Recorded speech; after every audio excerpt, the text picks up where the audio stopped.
Hello guys, welcome back to my channel and enjoy this fanfic part 1. Now let's start the fanfic. The forest of death looked like a war zone. The two boys watched as their third teammate had a duel with an S-rank Nukenin. They knew it was hopeless. Even the most prodigious in the shinobi world rarely reached this level by the age of 12. There was no shame in his defeat, it was inevitable. Even if they all had attacked, nothing would have changed, and only a pact between summoners assured their safety while damning him. They knew Naruto was different. He'd only been with them at the academy a short while as he'd opted to graduate 3 years early. But his push seemed to be more about how disliked he was by the instructors than any natural genius. However, 3 years of field experience is a gulf, and while they were still fresh-faced, even if more serious than the average rookie genin, they weren't battle-hardened like him. It was shown in his display where he demonstrated a level of kenjutsu skill they didn't know he had and was utterly ruthless, attempting to maximize every advantage, but it wasn't enough. Even when he called upon that potent and frightening red chakra, his kenjutsu style becoming more feral as a result, it still did nothing. He couldn't touch her and she toyed with him until she'd gotten her satisfaction. But she was also, weirdly, complimentary and encouraging. 2 strikes, one to the stomach and another to the face, hard enough to instantly concuss him while also making him drop his sword, ended the O-chakra cloak. She picked up his sword and approached him, grabbing the redhead by his neck. She whispered something in his ear and promptly stabbed him with his sword, channeling Raiden chakra once she impaled him, causing the boy to scream. Their strongest member was done. They were surrounded by enemies and standing in front of Konoha's greatest traitor. Bleak was the only way to describe their situation. Nara-kun, Aburame-kun, come here please. It sounded like a request, but it was clearly an order and both boys obeyed. She handed them a scroll to their confusion. I know you'll report this to my former sensei when you make it to the tower, but if anyone other than Naruto should receive this scroll, I'd have to kill both your clans in their entirety. Do we have an understanding? Both boys nodded while Shikamaru accepted the scroll. She departed soon after and the boys collected Naruto and his sword, Shino opting to carry him on his back after they patched up his wound. They made haste to the tower and luckily ran into only light opposition, nothing the two couldn't handle. They arrived to the tower, greeted by their sensei, whom wasted no time getting Naruto to the medical center while having them debrief in front of the Hokage. He made his way up to the familiar gate guards. A team of 4 was now only 1, but he'd changed. His eyes were harder and he was sporting a scar above and below his left eye. He was not happy to know Raiden chakra delayed his healing ability, but was assured the scar would be temporary, fading in months. He checked in as was protocol and made his way to the Hokage tower to give his mission debrief. Given this was supposed to be a simple courier mission, lasting no more than a week and it lasted a month and a half, it was of the utmost importance to know why, so the Hokage spoke to him immediately. Naruto gave the mission details, only the facts, and then presented the Hokage with 4 scrolls, 3 containing the bodies of his fallen comrades and the 4th the final words of the Chunin in charge. The old man quickly read over the final words of Chunin Yagami, taking a deep pull from his pipe. Naruto, do you know what is contained in this scroll? No, Hokage-sama. Chunin Yagami stated you deserved a field promotion for what you did on the island of Ishval. He said you were directly responsible for defeating Kushimaru Kuriarere and Raiga Kurosuke. He said you even dealt with his initial bias professionally and have shown the qualities a shinobi needs to become a chunin. How do you feel about that? I am honored by his words. As you should be, but unfortunately, I cannot promote you at this time. Of course he wasn't going to be promoted. People who'd graduated after him, done less than him and were less skilled were promoted, but not him. Any questions, Naruto? No. I know you're disappointed, but it just isn't time to promote you. I had plans for you, Naruto, and you graduating early threw them off, but I will not abandon them. I want you to get closer to what should have been your graduating class, it is for the best. Do you trust me? No. Maybe I deserve that, but if you become connected with this upcoming generation of clan heirs, it'll go a long way in providing you political protection from those who'd want to see you hampered. Hampered like not being promoted when it is deserved. Like not being treated as a shinobi at all. There are those who would seek to weaponize you, and I don't want to see that. Then kill them. You're the Hokage, you employ an army of assassins. If someone is a risk to your rule, why not remove them? A lot of reasons, Naruto, the largest one being that's the path toward tyranny. It'd make Konoha be something it was never meant to be. But sometimes to uphold that ideal, I have to accept less than ideal outcomes for those that don't deserve it. As long as you can accept it, Hokage-sama. That's not what I meant, Naruto. Just understand, I'm not holding you back out of malice. If that's all, Hokage-sama. Dismissed. When Naruto regained consciousness, he relayed all relevant information to the old man, including that his chakra felt chaotic. Fortunately, the application of a seal over his existing one was discovered and remedied. This allowed Naruto's wound to heal faster, and he was near 100% at the end of Exam 2 and the start of the unexpected preliminary matches. All three of the Soul Suna team passed. The fan user beat the weapons user from Team Guy. The puppet user bet some older Konoha genin that could dislodge his joints. The sand user defeated Kiba when the Inuzuka had enough sense to forfeit and likely saved himself from being killed. Sasuke Uchiha defeated another older genin, one that could absorb chakra through touch. It was a fast match. Sakura Haruno and Ino Yamanaka had a match. It was long and seemed to offer some moments of self-realization for both girls, so that was cool. Neji Hyuga defeated his cousin, but it was harder than he'd suspected, and the boy seemed irate he didn't get to do more damage to his cousin. Choji lost to the sound genin Naruto prevented from attacking Kabuto. His two teammates defeated the others. Shikamaru knocked the girl out while Shino crippled the other boy. It was time for the last match, him versus Rock Lee. He'd heard about Rock Lee, unable to use nin and genjutsu but still passed, and given a team, at the behest of his Junin sensei. It was difficult for Naruto not to resent the boy. Only by creating his clone technique did he manage to pass the ninjutsu portion of the graduation exam.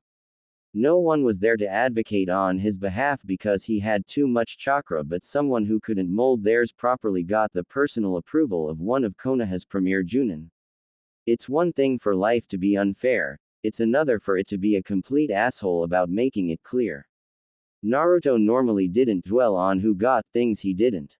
It was a waste of time, and with no ability to change it, it felt self-defeating and pointless. He wouldn't ignore the unfairness, but harping on it just wasn't useful.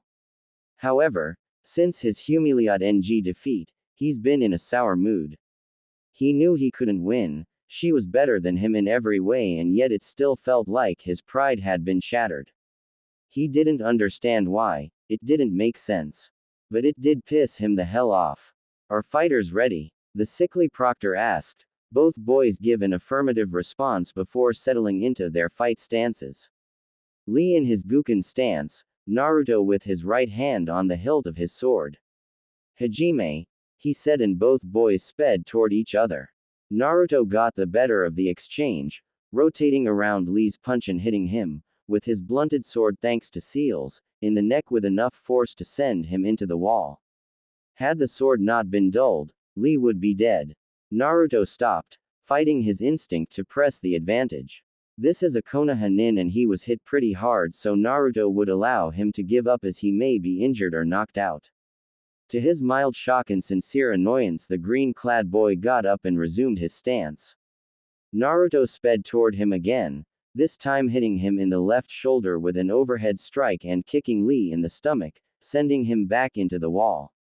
It was weird. While not his fastest, he could see that Lee could track him but couldn't move fast enough to counter. Take them off, Lee, Guy shouted, and the boy asked if his sensei was sure. The man gave him a thumbs up and Lee speed up to the balcony where the genin were observing. Naruto quickly put it together. The boy had been wearing weights and saw reason to change it. Before Lee could remove his weights, he was hit with another sword strike, hard enough to potentially break a few ribs, and was sent careening to the floor. Sorry, Rock-kun, but if you willing disadvantaged yourself, I can't allow that to change. Guy's protege was on the ground, holding his ribs. The 3 attacks he's absorbed having taken a toll, but he refuses to back down. I won't let this end here. I will show. I hate to interrupt you, Rock-kun, but the only reason you aren't dead is because I haven't wanted to kill a fellow Konoha shinobi. Naruto said before biting his finger and running across the ceiling array on his sword, removing the barrier from the edge. You've taken advantage of that by not yielding and stepping on my mercy. Normally, I'd likely overlook it, but you've caught me on a bad day. This is your only warning. If you get up again, I'll come at you with the intent to kill. I won't give up, Naruto. I will show hard work can trump a genius like you. Lee said, managing to make it to his feet. Before he even took a stance, Lee was surrounded by cherry blossoms. Their fragrance was so alluring to the battered genin. It put him in a peaceful state, so peaceful he momentarily forgot he was in the middle of a fight. That is, until he heard a snap and the cherry blossoms seemingly attacked him. Then Lee felt pain all over and fell to the ground in a bloody heap. Most of the genin saw what Lee saw, him being surrounded by cherry blossoms. The Junin knew it was a genjutsu but didn't dispel it so as to not interrupt it for Lee. While he was distracted, Naruto sent a series of wind blades toward Lee, but it appeared as if the cherry blossoms suddenly grew sharp and attacked. Once Naruto dropped the illusion, all saw Lee cut at various spots on his body. The cuts weren't deep but were numerous and appeared to be quite painful. Naruto waited for the proctor to call the match when, astoundingly, Lee tried to get to his feet once more. Even in mind-numbing pain, the boy wouldn't give up. Many would find it admirable, more so foolish.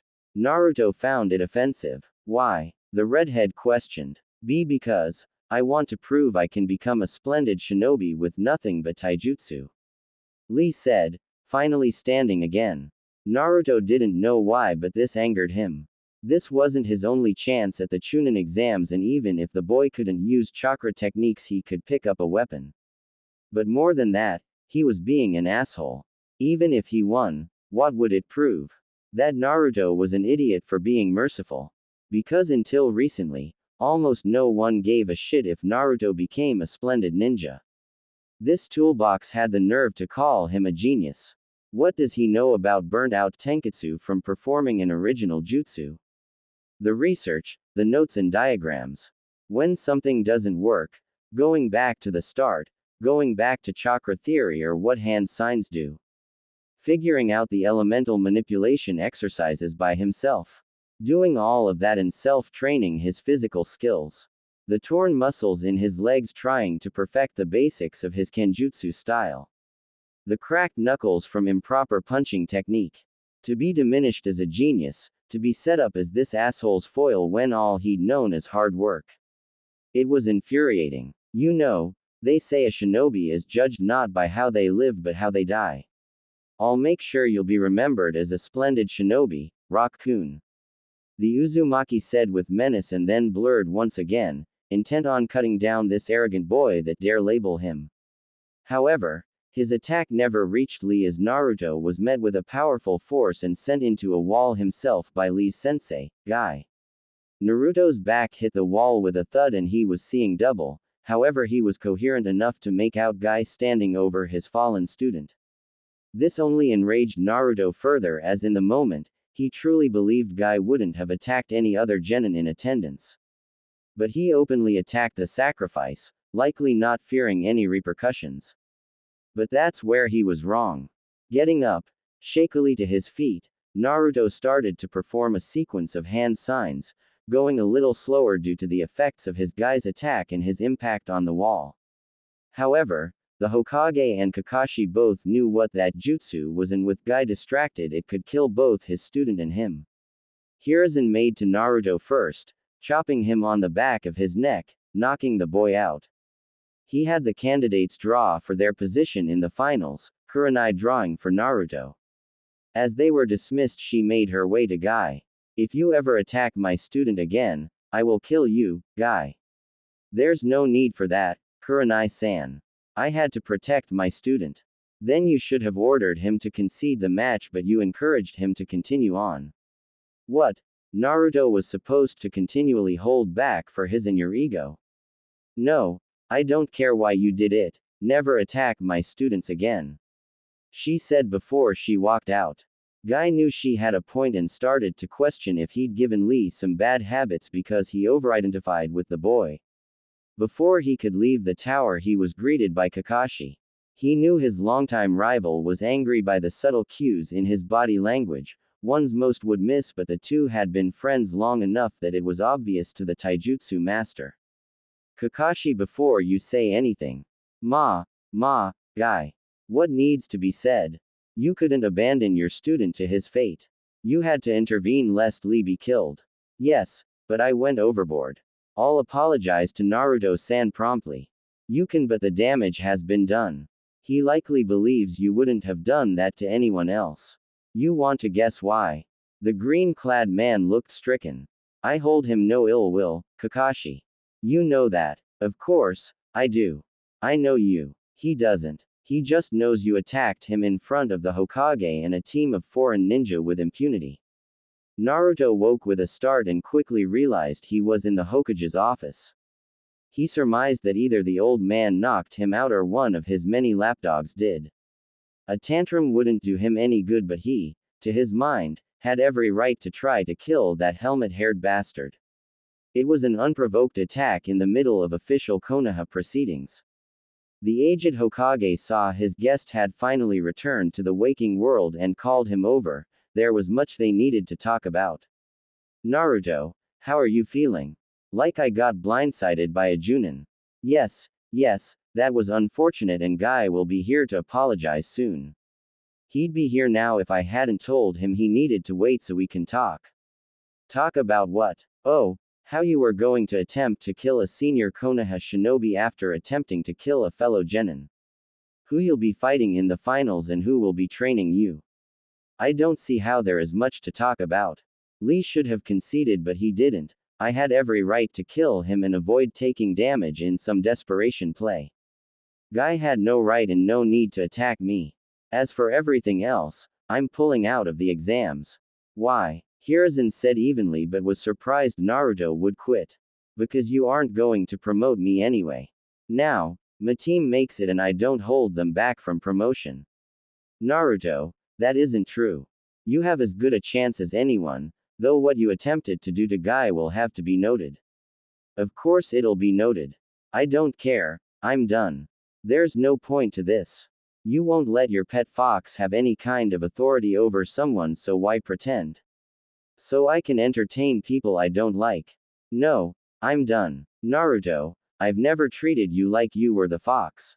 You may be unhappy with me, but I deserve more credit than that. How do I know why you do the things you do if you don't tell me? 3 years you left me in the reserves while people not as good or dedicated as me got a Junin sensei. 3 separate misranked missions, 3 recommendations I be promoted to Chunin, and you ignore them and won't tell me why. You ignored the last words of one of your shinobi. In my graduating class, most of them wondered why I was still a genin. People who graduate early aren't supposed to be stuck on the lowest rung. They questioned my abilities, and what could I say? You were intentionally holding me back. What a whiny asshole I'd look like then. It's bad enough you let them all treat me like an infectious disease and tell me to deal with it. It was worse still when you've lied to my face but tell me to trust you. But now, you won't even give me what I've earned and you want me to be happy about it. Hiruzen knows Naruto is right, the boy has no reason to trust him. He is keeping things from him, trying to hide his past misdeeds, done with the best of intentions to protect the village and Naruto. But it's a house of cards, one in which Naruto, acknowledged as an adult, by turning 16 or a Chunin, would topple. He's worked hard to fix what he's broken, but he hasn't managed it yet, and Danzo has only made the situation worse. Hiruzen knows he should have killed the man years ago. He was always too light on those he considered friends, and it allowed the man too much power in the shadows of the village. A village can't have 2 leaders, just like a person can't have 2 masters. Something has to give and it has to be soon. He wishes he could tell Naruto everything, make him understand his reasoning, but he can't. Especially not now. Not when his former student has seemingly taken an interest in Naruto. If what Enko said is true, he is either in danger of harm or being lured away with honeyed words and false promises. He wouldn't acknowledge her potential tactics, or a lot like his own, his heart couldn't take it. Naruto, don't drop out of the finals. You have a chance. Promotions are selected by committee. A committee of people that probably hate me. Or won't go against you. No, I don't see the point. Not everyone is against you, and this is your best chance to get promoted. Even the daimyo has a say if he so wishes, if you're impressive enough. Fine. Naruto relented but in no way believed the lying old man. Good. Now I've arranged for my student to train you so you'll be safe. I don't know what Orochimaru wants, but it is paramount she not get it. Tsunade's going to train me, he said, somewhat hopefully. No, Jiraiya, the smut peddler, not interested. Naruto, he trained the Yondaime and is powerful in his own right. You can learn a lot. But I don't know him. If protection is an issue, I'll go train in my summon's realm. I had some things I wanted to work on anyway.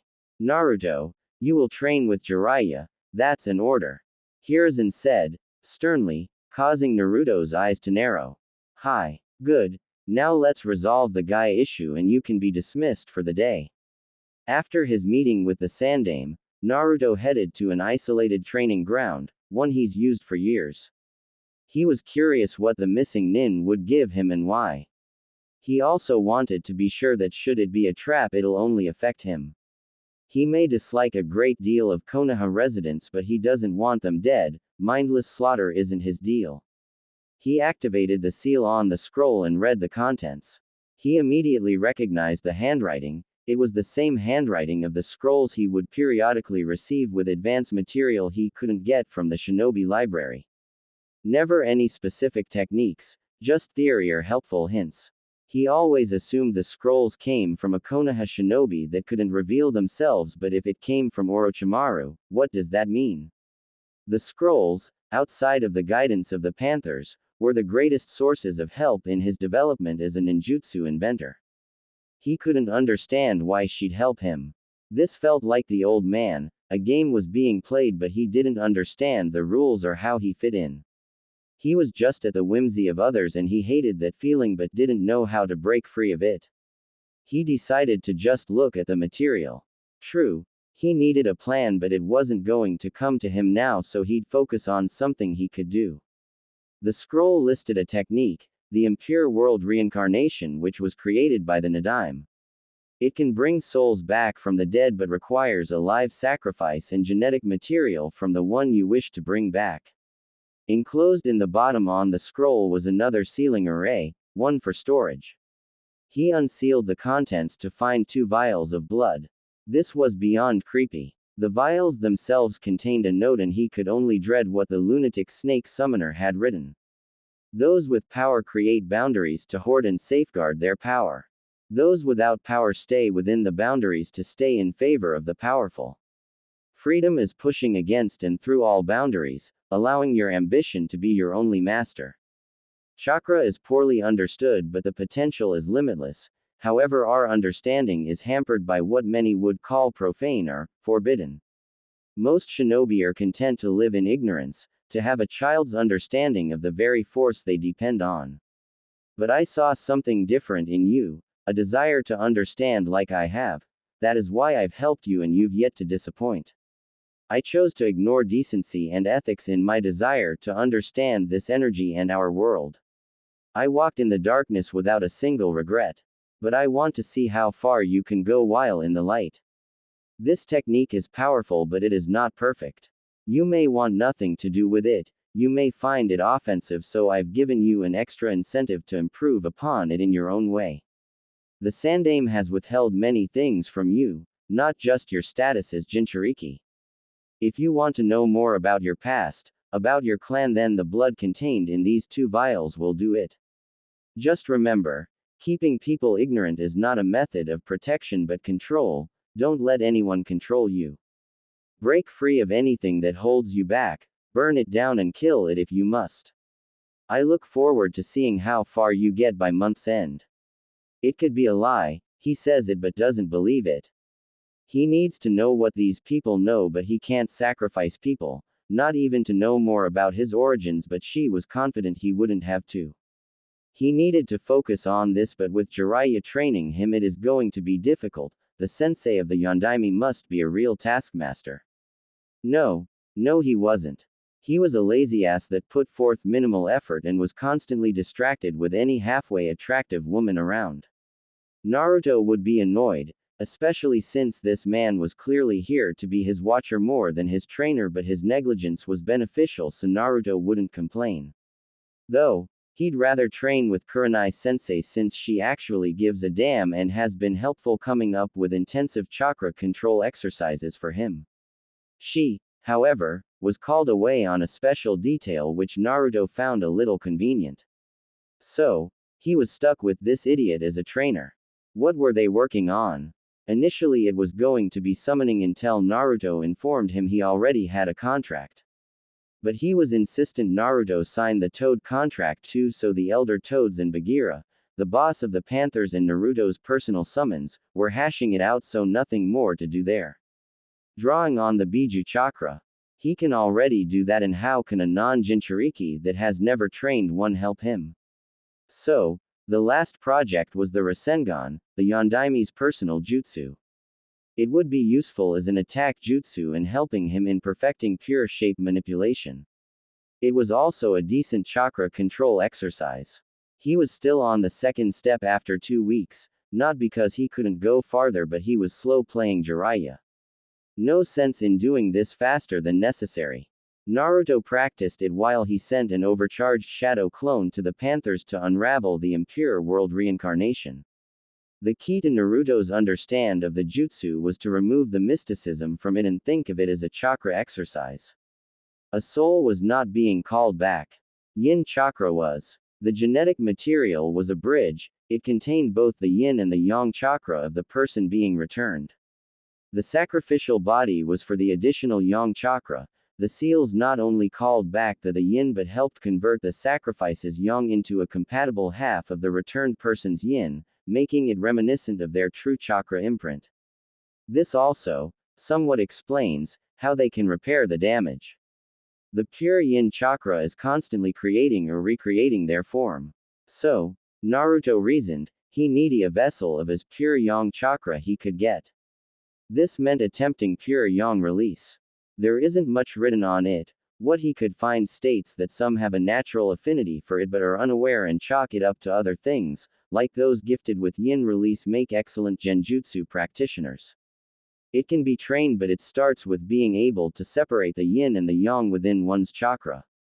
Some accomplish this through visualization, seeing the yin and the yang emerge from various points and calling upon one source or the other, and with no other known method Naruto opted to try it. Success has been varied. He knew without Kurenai-sensei's previous help he'd have no hope of accomplishing this, but now that his chakra control was better, his flow almost calm, he could focus it enough on separating the most basic elements from each other. Truthfully, if he didn't have this deadline, given to him by Orochimaru herself, he'd probably be doing better. He isn't very calm as he has too many questions, and he believes figuring out an ethical and pure world reincarnation will help get them answered. But even if it does, what does it all mean? She made her way through the forest at a clipped pace. Being late was not an option, it was never an option. Also, the sooner she got there, the sooner she got this over. She doesn't know how to feel about her master, as gratitude often wars with low-level terror. No time to think about it now, she reassures herself. All she has to do is give her report and continue on with her day. Even if the guilt becomes suffocating, she chose her path. She arrived at the designated meet and waited. There was no point in trying to find her, she'd reveal herself when she was ready. And she appeared, right behind her. She was impressed she managed not to jump in fright. Immediately she began kneeling, as is expected of her, causing the woman to laugh before speaking. So prompt, as usual. Hi. Well, What do you have to share with me? He is being trained, poorly by Jiraiya and appears to be unhappy with the arrangement. Jiraiya seems more like his watcher than his sensei. The woman nodded at those words. What else? Every morning before his workout he sends a shadow clone with approximately half his chakra somewhere with a panther summons. Their realm. He must have his shadow clone training in secret so not even Sarutobi can spy on him. Clever boy. Is there anything else? Once he's done training with Jiraiya he practices his kenjutsu, does a light workout and then heads home. There he does research until several of his summons meet with him. I'm assuming they are performing surveillance of his competition. I scouted the other finalists, all but Shino-kun and Shikamaru-kun have subtle but unnatural shadows following them and none have appeared to notice. Kukuku, you've done well. I want you to cease your surveillance, it won't be necessary any longer. But what? I thought you'd be relieved to no longer have to spy on him. Don't tell me you're nursing that silly little crush. She asked but her subordinate didn't answer. You are. Tisk, tisk, tisk. You know that can never go anywhere, yes. Even if you were to turn his head that wouldn't end well for you, yes. Hi. She said through gritted teeth. Don't be glum, you'll get what you truly want. Just forget about Naruto-kun. Hi. Good. You are dismissed, Hinata-chan. Jiraiya, how is he doing? He's getting it faster than I did. Why isn't he a Chunin yet? He has the mission record for it. We've been over this, I won't always be here to protect him. He needs allies and ties to the village. He has startling little and I've long since alienated him. No one who has graduate early has ever been sent to the reserves, so I can't imagine why he took that as an insult. He wasn't supposed to be allowed to take the exam if there was a reasonable expectation he could pass. Uruka and Mizuki assured me he couldn't do the clone jutsu. With his chakra levels he'd never be able to with what they teach in the academy.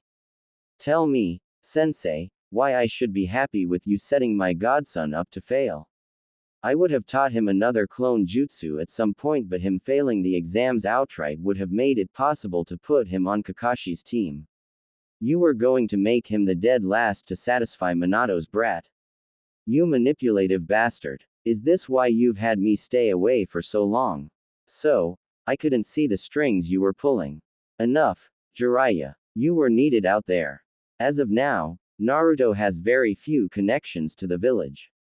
He seems to like his teammates and his sensei but they've only been together for 6 months, that's hardly enough time to sway him should he decide to leave. He wouldn't leave, he's no traitor. I hope you're right, Jiraiya. It was 3 days before the finals and Naruto had finally done it. It'd take some time to perfect it, even more time to develop his yin release but as of right now, he could perform purely yang jutsu and it was time to attempt the impure world reincarnation. He got time off from Jiraiya once he demonstrated you could perform a completed Rasengan, which he has to admit is a damn fine jutsu. He was in an isolated clearing in the Panther realm and had a barrier erected just in case things went poorly. He had contract seals at the ready but didn't want to put the control seals mentioned in the scroll. He took some deep breaths, calming his nerves. Yang release. Shadow clone jutsu, Naruto said then started the ritual for the impure world reincarnation. Once he was sure he had it complete, he performed the hand signs and whispered, summoning, impure world reincarnation. Naruto didn't have to wait long for the jutsu to take effect as each of his yang clones were encased in an ethereal glow. Soon, both started to change their shape, taking on the forms of those called back. Naruto was shocked to see 2 women with hair similar to his, though neither had his blue eyes. Both women looked confused as if a haze had yet to be lifted. They noticed each other first, both shocked. Mito-sama, Kushina-chan. Both questioned before they looked at the boy before them. Mito was silent and confused. She had no clue who this whiskered cheek boy could be but in her peripheral vision she could see Kushina trembling, as if trying to not cry. Sochi. Is that you, Naruto? Where are we? This doesn't look like Konoha.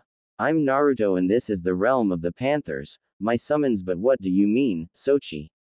Naruto wasn't dumb, but after being denied information about his parents his entire life, the idea that he'd just brought his mother back was unbelievable, though the woman hugging him fiercely was quickly putting his disbelief to rest. It was sad, but Naruto couldn't ever remember being hugged before. The feeling was indescribable. "I'm your mother, Naruto. Didn't Hiruzen tell you about Minato and I? How has your life been?" She blurted out, finally releasing him. The old man said he didn't know who my parents were. "My life. I was a pariah growing up. Not even my academy instructors liked me, so I graduated early, at the age of 9. The old man didn't put me on a genin squad for 3 years." Naruto explained before something clicked. "Wait, Minato. You don't mean..." "Yes, Sochi, the Yondaime was your father. I hope you don't hate us for what we did. I argued against it, but Minato was convinced you'd need the Kyuubi to defeat the man that attacked us the night you were born. I don't hate you. I guess I just wish things had been different. Almost everyone treated me like I didn't exist."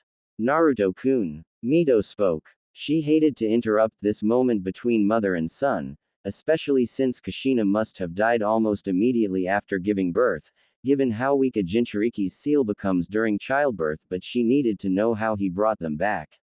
She was familiar with Tobirama's abomination and lonely childhood or not, she couldn't accepted someone being sacrificed to return them. "Hi. Did you perform the Edo Tensei?" "Hi, Sochi. No, you can't just sacrifice people." "I didn't. I used a shadow clone made with Yang release," he quickly explained. "Oh, that was very creative. My Sochi is a genius, Mito-sama. Actually, I'm not. I just work really hard at and don't give up. Nothing genius about that. I don't know about that, Naruto-kun. Tobirama never came up with this and he invented both jutsu. Seems obvious in retrospect, but the best insights do." Mito said. "Era, you knew the Nadaime?" "Yes, I did. He was my brother-in-law. I'm Mito Senju ne Uzumaki and your predecessor." "How so?" "I was the first Jinchuriki of the Kyuubi, Kushina here was the second." "Were you both hated, too?" "No, Sochi, no one knew we contained it. And I don't understand why Saru-chan would tell others." Mito said before a realization hit her. "Naruto-kun, if you didn't know who either of us were, why did you summon us?" "Orochimaru gave me the jutsu to figure out and said if I did I'd have answers about my history." "You're Orochimaru's student. See, you are a genius." "She wouldn't bother with someone untalented." "No, she's a missing nin and considered Konoha's greatest traitor for illegal experimentation on villagers," he said, to receive a fist to his skull. "Why would you trust the word of a missing nin?" "Because I was desperate. The old man keeps me in the dark about everything concerning my past, he's manipulating me and I don't know why. I need all the information I can get in case." "In case what, Sochi?" "In case I need to abandon the village. He's already denied me a Chunin field promotion 3 times and never once explained why. I don't trust him and I don't like the villagers, so I need to make arrangements." "Is it really that bad?" Kushina asked, shame filling her for what she allowed to happen to her son. "The villagers deny my existence. They've never hit me or anything, but I know I'm not wanted and being stuck as a genin isn't raising my profile. I don't get it. Why wouldn't Hiruzen want you to be a Chunin? Yes, you get more authority and can take on dangerous missions, but rookie Chunin are hardly exposed to top secret documents or state secrets," Kushina said. Mito sat quietly, piecing together everything she knew about Konoha law and what Naruto told her and came to a conclusion. "I think I may know why, but it doesn't make sense for it to be the reason," she started. And proceeded to explain her theory. Hiruzen never much cared for the daimyo's satellite residence, the place he stayed when visiting Konoha. It was too ornate for his tastes and gave the feeling of being both too open and claustrophobic. He was curious why the daimyo had summoned him. The two usually speak after the exams are finished. They had a good working relationship but weren't close, not like Hiruzen was with the man's father or how he was close to Minato. He arrived in his sitting room and was surprised with Danzo was there as well. Hiruzen bowed to the daimyo and took his seat. Immediately he felt off as someone. Hiruzen reasoned one of the guardian ninja, activated a seal, and Hiruzen felt his chakra become suppressed and out of his control. He saw Danzo came to the same realization. This was a trap. They had both been restrained, and while strong, given their advanced age, they were weak without their chakra to buttress the ravages of time. Thank you both for arriving so promptly. There is a matter we need to address, and I didn't want either of you to do something foolish, like try to manipulate me with a stolen Sharingan, the daimyo said while staring at Danzo. The man couldn't hide his shock and cursed he couldn't summon his root to extract him. Your shadows are already dead, Danzo. How dare you come to my residence with armed guards and try to hide their presence from me? Foolish old man. Hiruzen, you've allowed this relic to become arrogant, among other things. What do you mean, Daimyo-sama? Oh, all will be explained, but first I need to tell you a story. A little over a year ago, Tsunade paid me a visit. She actually requested an off-the-books meeting as she needed what was discussed to remain a secret between her and I. I, of course, was surprised. Tsunade hadn't been involved in shinobi affairs in decades but never acted contrary to my interests, so it was neither here nor there. When she arrived, she relayed to me a story of her own. How she'd met a young Uzumaki boy. Said he was dragged to her by a large, talking panther that requested her help. She was able to save him but not his Chunin leader. She spoke to the boy, asking subtle questions, and, coupled with what the Chunin said before he succumbed to his injuries, she concluded the boy knew nothing of his clan or parentage. Apparently, he was a pariah due to his status as a Jinchuriki, and his ostracization was near universal. She said he claimed he had existed on his orphan stipend until he graduated. Now, that confused me. Because he would be a clan heir, and in Fire Country when one is the last of their clan they are provided housing and are given a generous allowance from their clan funds, while said funds are managed by the financial advisors I select to make sure they are not cheated. Tsunade had no reason to lie to me, but I couldn't just act on her word. She understood and only requested I perform an audit into Kushina and Minato's finances and anything else I could find out about Naruto. She gave me a blood sample and said if I should get any genetic material for either Minato or Kushina, she'd happily run the tests to prove he was indeed their son. It didn't take long for the auditor to find the accounts had been tampered with, funds extracted illegally. It did take the auditor a while to trace where the money went for each large withdrawal, but he did it. Imagine my shock when the two who'd stolen from Minato and Kushina were you and Danzo. Those assets were primarily Uzumaki assets, and that account should have been frozen until a verifiable Uzumaki came to claim them, since Minato and Kushina had no living heir. Next was getting the samples needed for the DNA test, but I didn't immediately summon Tsunade back to run the tests. Imagine my shock when she confirmed her suspicion. I, of course, then ordered a quiet investigation to Naruto's life. And shocked I was again. His status as a Jinchuriki announced by you, but some flimsy law telling no one to talk about it. Him receiving almost nothing but scorn and having to live in near poverty conditions when he should have had a comfortable existence. And then to see you deny him a promotion in order to avoid being discovered.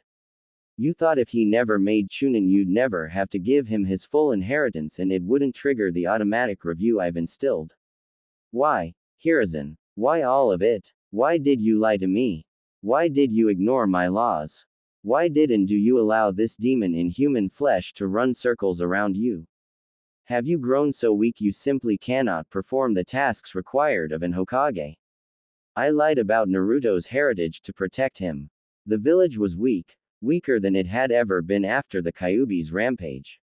Then why not send him to the capital? I could have protected him and made sure he'd be healthy and happy. I, initially, believed the villagers would get over their pain and see Naruto for who he is. And the money, why did you steal from Naruto but deny him what he was entitled to? Same reason. We were in a terrible financial situation, especially so soon after a war. The civilians were demanding a say in governmental affairs since they were going to be providing a bulk of the money required to keep us solvent and functioning. My old teammates were pushing me to accept, no doubt for their own reasons. I need a quick infusion to take their leverage away. I'm not proud, but if I had allowed some sort of civilian council, imagine how worse things would have been for Naruto. You could have come to me, Hiruzen. I didn't really know you then, Daimyo-sama. I couldn't assume you wouldn't diminish my authority as well. So great is your concern about your authority, you do nothing to curb Danzo's excesses. I can't justify that. I used to say he was doing what he thought was right for the village, but I was just too soft and he only cared about his own power. That's a lie, Hiruzen. Everything I do for a more powerful Konoha. Sure. Even pilfering the corpses of dead Konoha ninja. Understand this, Danzo, you won't be leaving this office alive. I won't allow a monster to exist in my country. As for you, Hiruzen, after the Chunin exams you are to vacate your office immediately. Have Jiraiya or Tsunade replace you. Even get that Kakashi brat to do it. I don't care, but you are not fit to be Hokage any longer. You will, however, confess everything to Naruto and then I will try to salvage what I can. God help us if the boy hates you and all of Konoha enough to turn traitor. Daimyo-sama, I'll step down. You're right, I'm not fit to lead the village, but don't tell Naruto. Orochimaru has taken an interest in him and this may push him into her clutches. We don't want that. No more delays. It's bad enough you ignored my law, and I know this isn't the only instance, as I only have to go to the Hyuga compound to see an example of forced servitude, but I'll be clearing that up after the exams as well. No, Naruto will be told everything and given the promotion he so richly deserves. I am so ashamed of you, Hiruzen, and I imagine Minato and Kushina are as well. The stadium was packed and brimming with anticipation. All contestants but one were present, but Hiruzen couldn't focus on that. His mind had been elsewhere since he was stripped of his position, even if it hadn't been made official yet. He was ashamed of how far he'd fallen, of the lies he told to others and himself. He had soothed his conscience by assuring himself he'd done what was best for the village, but that wasn't the truth. The daimyo even mentioned how his asymmetrical alliance with Suna was starving the village and how it was making Rasa desperate. The daimyo took it upon himself to speak to his Wind Country counterpart to make sure Suna got enough funding. Hiruzen was creating an enemy, one with motive to attack them, and the exams would have been the perfect time to do so. He'd lost a step both mentally and physically. It was time, he realized. It had long since been time. He sat awaiting the arrival of Rasa and this new leader from Odo when he watched the two arriving together, chatting as if they were old friends. As the two sat beside him, Rasa offered his greeting and Hiruzen returned it, formulaically. But when he heard the leader of Odo speak, his blood ran cold and he was about to summon his Anbu and attack when she stopped him. International law, Sarutobi-sensei. You attack me now and you'll be sanctioned by other villages and nations, Kukuku. She was right. And not only that, but if he did attack her now there would be untold casualties and he couldn't allow that. He'd have to tolerate his wayward student for the time being. Hiruzen wasn't the only person hosting a Sanin, as the fire daimyo was sitting beside Tsunade, both wanting to see how Naruto would do as well as be on hand when Hiruzen tells him the truth. Alright you lot. The rules are the same as they were in the preliminary round. Hayate stated to be interrupted. What about Sasuke and that Dosu guy? Shikamaru asked. Dosu had to pull out due to injury, he said looking at Naruto, and if Sasuke doesn't show up for his match he'll likely be disqualified. Now if there are no more questions I'll exit except Neji Hyuga and Naruto Uzumaki. Hayate watched as the other genin left and walked to the center of the stadium battleground along with the first two fighters. He announced the two and then called a start to the fight and watched as neither boy moved. All was quiet as the audience watched the Hyuga prodigy stare down the bane of Konoha. The redhead had changed his clothes for the finals, ditching his normal blue pants, blue shirt and orange hooded vest for black hakama, tied at the ankle with blood red tape, a black sleeveless shirt with extra material at the neck for a Kakashi-esque face mask and a black kosode, with a chainmail mesh sewn into it. It was finished with an obi, the same color as the ankle tape, and kept his sword to his side. He let his spiky hair rest on his shoulders, just past neck length. You should give up, Uzumaki. Winners and losers are chosen at birth, and you are a loser. Neji started, only to see Naruto have no visible reaction. You may have graduated early, but clearly Hokage-sama saw you as a failure. Why else would you have been denied a genin team and chance for promotion for so long? He hissed, confident this would get a rise out of his opponent. He was surprised when it didn't. He decided if he couldn't get a rise out of the boy, he'd initiate the attack and finish things quickly. He pushed off the ground and aimed a palm thrust at Naruto's chest, hitting the redhead flushly. Neji smirked until he saw the Naruto he hit flare briefly and then puff into smoke. He was confused why Naruto would send a clone to fight and then have said clone unable to do anything. He heard footsteps behind him and turned to see another Naruto, maybe the real one, approach. He got ready to attack but halted when the boy spoke. Neji, look at the hand that struck my clone. He said, and Neji did just that, only to see a sealing array on his hand, going up his forearm. That's a localized explosive array. It'll take your arm off at the elbow and likely end your career. Concede now and I'll remove the array, don't and you lose an arm. Neji was stuck, unfamiliar with indecision. He'd never heard of a clone that could impart a seal on someone when struck, but then again, he wasn't aware of corporeal clones that dissolved into smoke either. His opponent put him in a bad position. He could try to strike Naruto, but he was too far away for him to reach the redhead before he could activate the seal. And that assumes the seal does what Naruto claims it does. He could be lying, or the seal could be a dud. If that's the case, he'd have given up due to an empty threat, and his pride couldn't allow that. He remembers the boy was hesitant to do too much damage to Lee until Lee pushed him too far, so him going for such a move as an opening didn't read to Neji. Of course, Neji wasn't and couldn't have been aware of Naruto's current mental state. He'd felt his heart fill with the time he spent with his mom and Mito, who he called Ba-chan much to the lady's delight. But there was a burning anger as well. The Sandaime had denied him much, for what reason Naruto didn't know, and wouldn't ascribe a motive to the man because it didn't matter. Outside of his team and those he'd worked with in the past, he didn't care about Konoha Ninja. He wasn't one of them, and they truly were them, now. He saw them as weak-minded traitors and cowards, unworthy of his parents' sacrifice and his father's trust. No, he didn't blame Minato for his childhood, he blamed Konoha for not trusting their alleged hero even when all evidence stated they should. In the preliminaries, the Fuin Bunshin would have been preloaded with a paralysis tag because he didn't want to hurt a comrade. Now, Neji isn't a comrade, just a potential enemy. Neji decided to call Naruto's bluff and charged toward the boy. He didn't have to wait long to realize his mistake. A quick flare of chakra is all it took, and suddenly the arena was filled with the screams of Neji as he clutched what was once his arm. It was lucky for him that the position of his arm didn't allow bone fragments to fly into his eyes, but he did have some burns and cuts along his side and leg. Hayate quickly called an end to the match and called forth the Mednin. Naruto silently retreated to the contestant area. Both Shikamaru and Shino gave him a nod of acknowledgement, and he formed a small smile. That was quite vicious. Hiruzen Dono, what jutsu was that?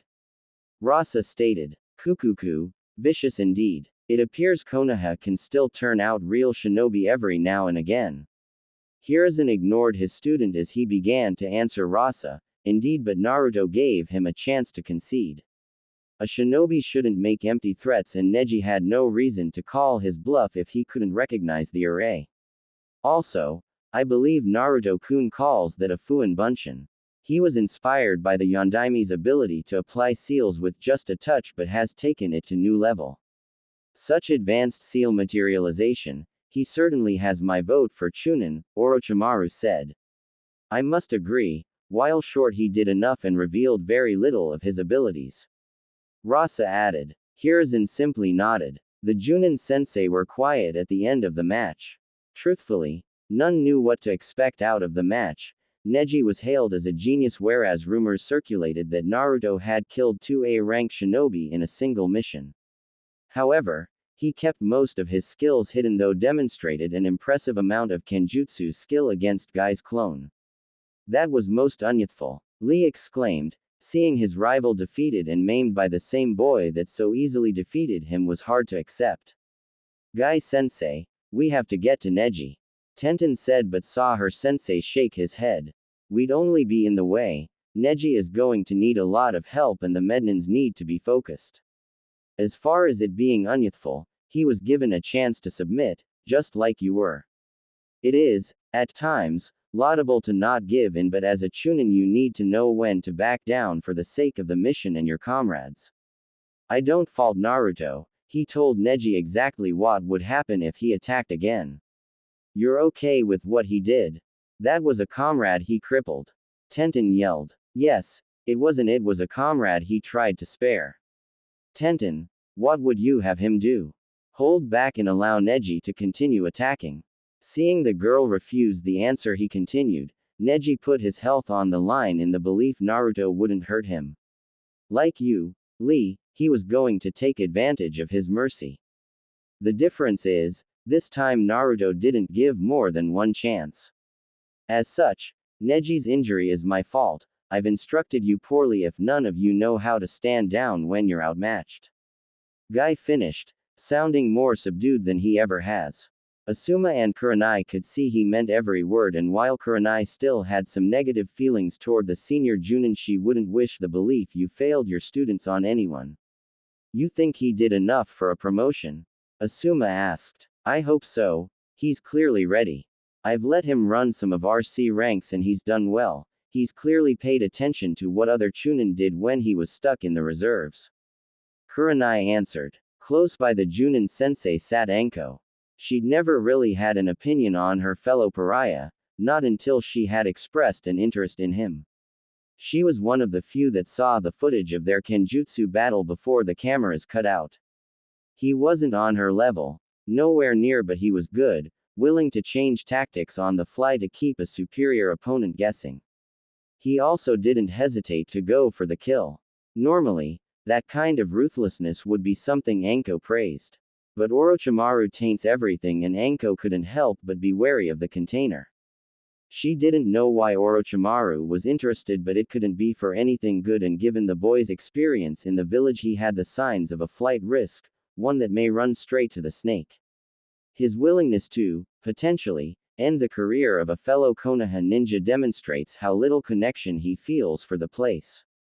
Orochimaru will exploit every weakness to get what she wants, and to Anko, Naruto looked like an easy get. Hayate was instructed to delay Sasuke's match and to move through the rest of the order. The next in line was Shikamaru and Temari. Shikamaru complained a lot about having to fight a girl, wondering if he should just forfeit. Shino and Naruto pushed him over the railing so he'd have the chance to do so, much to his annoyance and their amusement. It was a good tactical matchup and he'd managed to ensnare Temari but forfeited as he was out of chakra, shocking everyone but his teammates, sensei and fellow clansmen. Shino fought Kankuro and it was a little faster paced than Shikamaru's fight but still relied on inventive tactics. The boys fought to a double knockout as Shino was poisoned and Kankuro was entering chakra exhaustion. Finally, it was time for Gaara to face Sasuke. The match was almost called as the Uchiha and Kakashi arrived at the last possible moment. It was a good fight, Naruto felt. Sasuke had some decent speed and made good use of it. Naruto thought the lightning jutsu was a mistake when he could have used a genjutsu, and that was proven correct when Gaara turned into a miniature sand thing and trounced the Uchiha, who used too much chakra on that move. Luckily he escaped without serious injury as the Cage got Gaara under control and it was time for the semifinal round, Naruto vs Temari. Temari was trying to quickly come up with a strategy. She'd used a lot of chakra in her first fight and hadn't had a chance to recover much. She knew the redhead was dangerous with his sword and she couldn't allow him to get close to her, but his speed would be hard to negate. She reasoned if she could unleash a wind jutsu fast enough she could create some space and control the match. He hadn't shown much in the way of ninjutsu and she didn't believe he could match her Fudan mastery.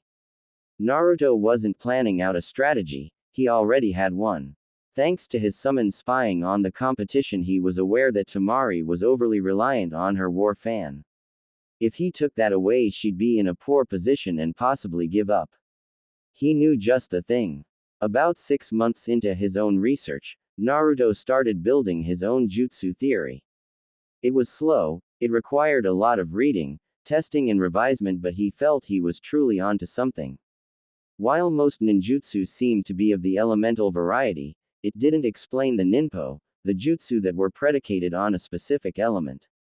How did chakra become a poison gas, for instance? No one really knew. Naruto posited, what if ninpo are based on the elements but by combining, at least partially, the behaviors of one element with the property of another? Not all could be understood like this and one would have to incorporate yin and yang as well, but he believed he was onto something. He hadn't managed to create many jutsu out of this insight, but it has affected his kenjutsu. Naruto learned early on he had a wind affinity and wind is said to be the sharpest element, though lightning is great for piercing. Naruto wondered what would happen if one took the sharpening process from wind and incorporated lightning's high frequency. Sound. You got sound, and the better he got at grinding wind faster and faster, the closer he got to what became his supersonic blade.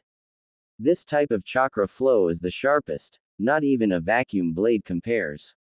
This was the key to his plan. Temari was about to lose her main weapon. Hayate called a start to the match and Naruto blurred in front of Temari, not giving her a second to react. She just had time to start to open her fan before she heard a faint ringing in her ears. Next thing she knew, her fan was in tatters and she had a sword to her throat. Yield. The shorter boy said, and she quickly complied. Many in the crowd had trouble following the action. They saw Naruto blur from view and then a series of flashes before he appeared beside Temari and her fan was cut up. The Chunin and Junin, however, could follow it and were impressed. Asuma was confused. That was wind, but it didn't behave like wind, Asuma said. What do you mean, Asuma? Guy asked. Kurenai already knew about his supersonic chakra flow technique but saw no need to expound on it. Wind chakra is created by sharpening your chakra to a fine point and unleashing it, that's why it's ideal for cutting. It doesn't, however, emit a sound nor does it become visible. Lightning does that, but that wasn't lightning. Kurenai, do you know what that was? Yes, and I won't be divulging it. If you want to know, ask Naruto. It was one of his creations. So, he really does create his own jutsu? Asuma asked, surprise in his voice. Yes. How many? I'm not sure. He said most were just supplemental things that better versions of already existed, but he's got some impressive ones as well. Guy almost got introduced to one. Hi. Hokage-sama informed me that in my distracted state I may not have escaped unharmed. Whatever that was, I need to learn it. I'll see if I got something to trade. Asuma said, only caring about the wind manipulation. He hadn't seen anything innovative involving wind chakra in years, especially not chakra flow. He need to know how to do that. Kukuku, I think that was just a bad matchup for Temari, Rasadono. I agree, but she appears too reliant on that fan, definitely Chunin material, but I'll have to work with her on that. The Uzumaki's sword skills are impressive and he's fast. He must have been training his speed and sword techniques for several years to be at that level. Hi, I believe Naruto-kun picked up Kenjutsu his second year at the academy. Oh, then you have some really good Kenjutsu instructors, Rasa stated, which caused Orochimaru to giggle, much to Hiruzen's annoyance. No, he self-trained until he became a summoner and trained those skills with them. Ah, either way, he is quite skilled. I wonder how he'll fight Gaara. Kukuku, I wouldn't be shocked if he forfeited. He's certainly earned a promotion. If that's the case, I expect you out of my village within the hour, Orochimaru. Why so hostile, Sarutobi-sensei? She said with a grin on her face, annoying the Sandaime further. Fine, I'll vacate, no need to cause an international incident. Naruto was on the arena floor, debating if he should forfeit this next match. He'd proven all he needs to, and if the old man doesn't promote him, no one can say it is due to a lack of skill or ability. That makes this match completely pointless. Another part of him wants to stay. He wants people to see him, the social pariah and outcast, run through the competition. To easily defeat the prodigy, the strongest kunoichi in the competition, and finally, Suna's mad Jinchuriki. He wasn't sure Gaara was one until his match with Sasuke, but he has a way to incapacitate the boy. It would put some emphasis on the day and let all know Naruto Uzumaki isn't the one to try. But that's ego, and a ninja doesn't need ego. Why reveal any more than he needs to? It was difficult, his pride was telling him to just win the damn thing outright. But he's accomplished his mission and is a shinobi, that's a sign it's time to come home. I forfeit. I believe I've done enough to earn my promotion, I have nothing left to prove.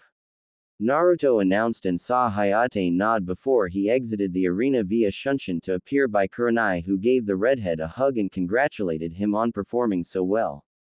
Hayate crowned Gaara the winner, though the boy didn't look pleased and called the Chunin exams to a close. Just as they were starting to depart, an Anbu appeared by the Junin sensei to retrieve Naruto, per the Hokage's orders. Naruto couldn't hide his annoyance, he wanted to go check on his teammates, though he suspected Shikamaru was just napping in the medbay. Naruto arrived with the Anbu to the Hokage tower and was escorted to the Hokage's office. Naruto really didn't understand why this Anbu was on his, but he just ignored it, she was only following orders.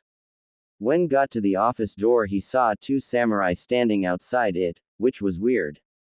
The Anbu ordered him to stay there until he was called, and then she went inside the office. Those were some pretty sweet sword skills, kid. Never thought I'd see a Tenkan user, especially not a shinobi one. You know my style. Yes, it's an old style, but most people can't learn it due to the damage done to the leg muscles. How long have you been practicing, and how many steps from the Shukuchi was that? I started learning when I was 7 from a scroll that was gifted to me. And I was 3 steps shy. While I can move faster, I can only go up to 2 steps for the Shukuchi until my body matures. Naruto said while rubbing the back of his head. He wasn't used to being praised by strangers nor getting to talk Kenjutsu, it was nice. Impressive. The same samurai said. Oh, and just a word of warning, the daimyo is in there, so mind your manners. Thanks. Being an orphan, that stuff doesn't come naturally, but I'll do my best, Samurai-san. It's Sojiro, kid, and this is Shishio. Naruto Uzumaki, nice to meet ya. Likewise, Shishio said. The trio continued to chat away until Naruto was summoned into the office. Upon entering, Naruto saw the old man, surrounded by his advisors. Jiraiya and Tsunade were both there. He shot her a quick smile, but sitting to the side of the office was, he assumed, the daimyo. He bowed deeply to the man, and shot a quick one to the old man. He hated the weak, old bastard, but it'd do him no favors to act like a brat now. Hokage-sama. He said evenly. Naruto-kun, please sit down, we have a lot to discuss. First, I want to congratulate you on your promotion to Chunin. It's long overdue. Hiruzen said and saw Naruto's jaw tense for a split second. Thank you, Hokage-sama. No thanks necessary. Next, Naruto, I have to tell you some things that will not be pleasant for either you nor I. I just want you to listen completely, and then we can discuss where we go from here. He saw the redhead nod and continued. After the Kyuubi attack, the village was in a vulnerable position, and the Hokage position was as well. We needed more funds to keep ourselves functioning, but the more wealth civilians wanted power in exchange. I could levy taxes, but they could also leave. I couldn't afford to call their bluff or wait them out, so in a moment of well-intentioned idiocy I pilfered from an account. An Uzumaki account, your inheritance. I won't lie, it was a large sum, though I managed to pay it back years later, with interest. I didn't watch the account as closely as I should have. Another person also took a generous sum from the accounts. He never repaid what he stole, likely banking on blackmailing me should I call him on it. Trying to fix what I did or allowed to happen has taken a long time, and truthfully, you have not been made whole. That is why I have delayed your promotion. When you become a chunin, you are a true adult and, in accordance with Daimyo-sama's laws, are granted full access to your clan funds and vaults.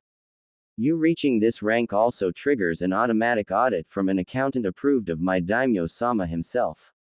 He took a moment to collect himself and then continued. This law, designed to protect the last member of loyal Konoha clans, would have dictated you be provided a house and a plot of land with the option to expand your property up to 10 years after you made chunin.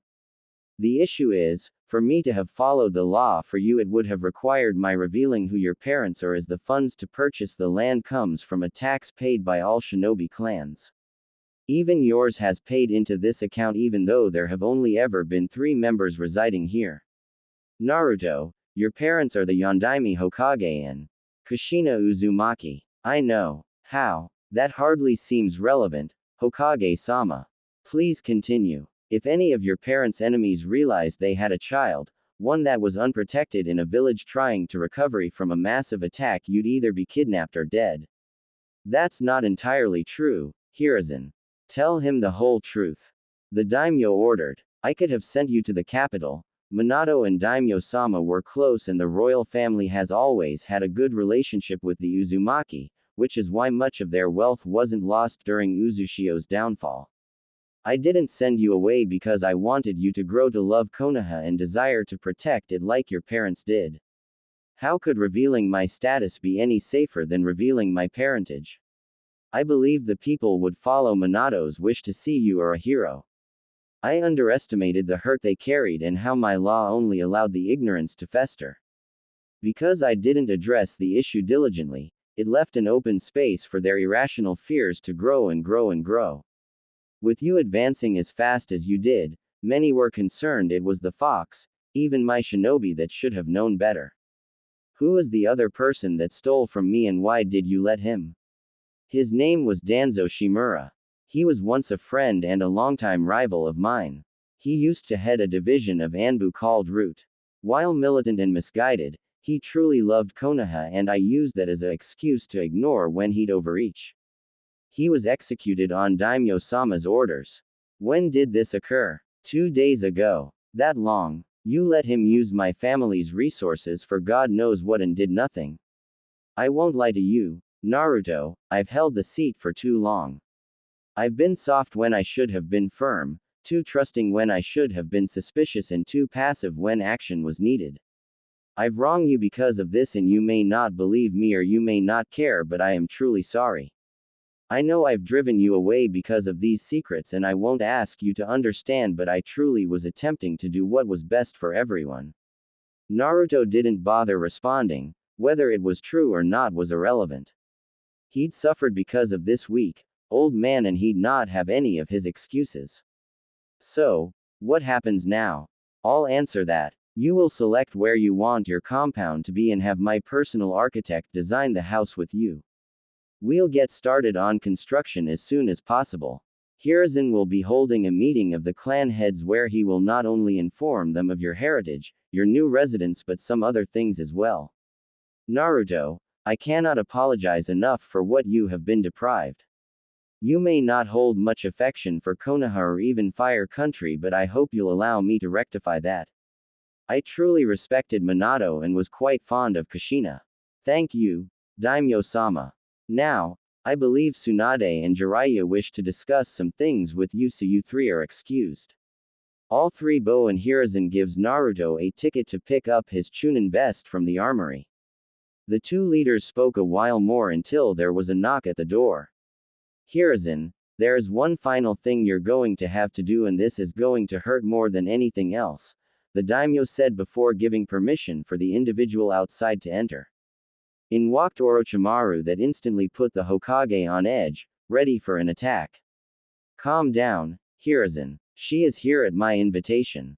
Orochimaru has provided me proof that everything she did she was ordered to do by Danzo, and seeing as how you did virtually nothing to stop him, she shouldn't be held responsible for the orders of a superior officer. As such, Effective immediately, Orochimaru is to be reinstated as an elite Junin of Konoha, all crimes pardoned without exception. No, this is a bridge too far. How? How did you convince him to allow you back? The daimyo had exited Hiruzen's office and it was only Orochimaru and him, his Anbu detail having been excluded from the meeting from the get-go. It's not so hard when you know where the bodies are buried.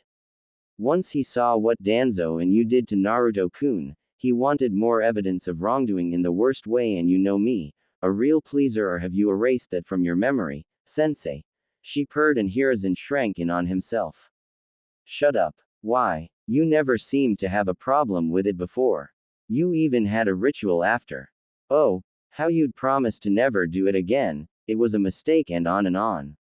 Silence. I loved Bawako, he said, clenching his fists. Kukuku, amazing how you only remembered that after you got off. Is that why I was your favorite, sensei? Little orphan girl that idolized you developed to your liking. Didn't even care you were using her, not even when you asked her to get in a bore. Shut up or I'll kill you, daimyo's orders are not. So indignant, sensei. Was I really so bad you shipped me off to Danzo? Even passed me up for the Hokage's position? Or was Minato just better in bed than me? You play your games and have your fun, but you'll slip up and be chased out of here again. It's in your nature, rotten to the core. Kukuku, think so. Because I think being here gets me everything I want and you can't even lift a finger to stop me. And what do you want? Konoha's downfall. Even working from the inside it'll take more than you. Oh, no sensei, that isn't what I desire at all. One thing I want is for you to live in disgrace, and you will, forever shamed by what you did to Naruto-kun. The rest, well, that's a secret, she said, turning to walk away. Whatever it is you want, I'll stop you. If I honestly thought you could prevent me from what I want, you'd be dead already, she said, closing the door behind her. Naruto and the two Sannin were sitting in one of Jiraiya's apartments. Jiraiya and Tsunade both felt privacy was required for what they wanted to say. They were having an argument about who would go first, and Tsunade looked ready to punch Jiraiya, so he gave in. So, how are you doing with all this, Naruto? I don't know. It's a lot to take in. I went from making plans to flee the village to being a future clan head and independently wealthy. You've claimed 3 bounties on a rank shinobi. You're fine, financially. Jiraiya chimed in, ignoring the plans to flee part. How the hell would you know? Naruto shot back. There aren't many people that don't know you have a knack for killing Kiri swordsmen. Well, I donated a lot of that to the families of the shinobi that didn't come back. It was a nice cushion, but that's about it. Anyway, Naruto, I wanted to tell you that I suspected you were Kushina's child when we met, but without proof I didn't want to say anything. That's why I went to the daimyo, to find out who you were and why you weren't living the life you should have been. I'm sorry I kept it from you as long as I did, but the daimyo thought, and I agreed, it was best to tie up loose ends.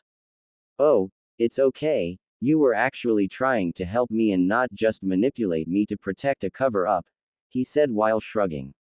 If her actions improved his situation, he won't complain about it not being immediate.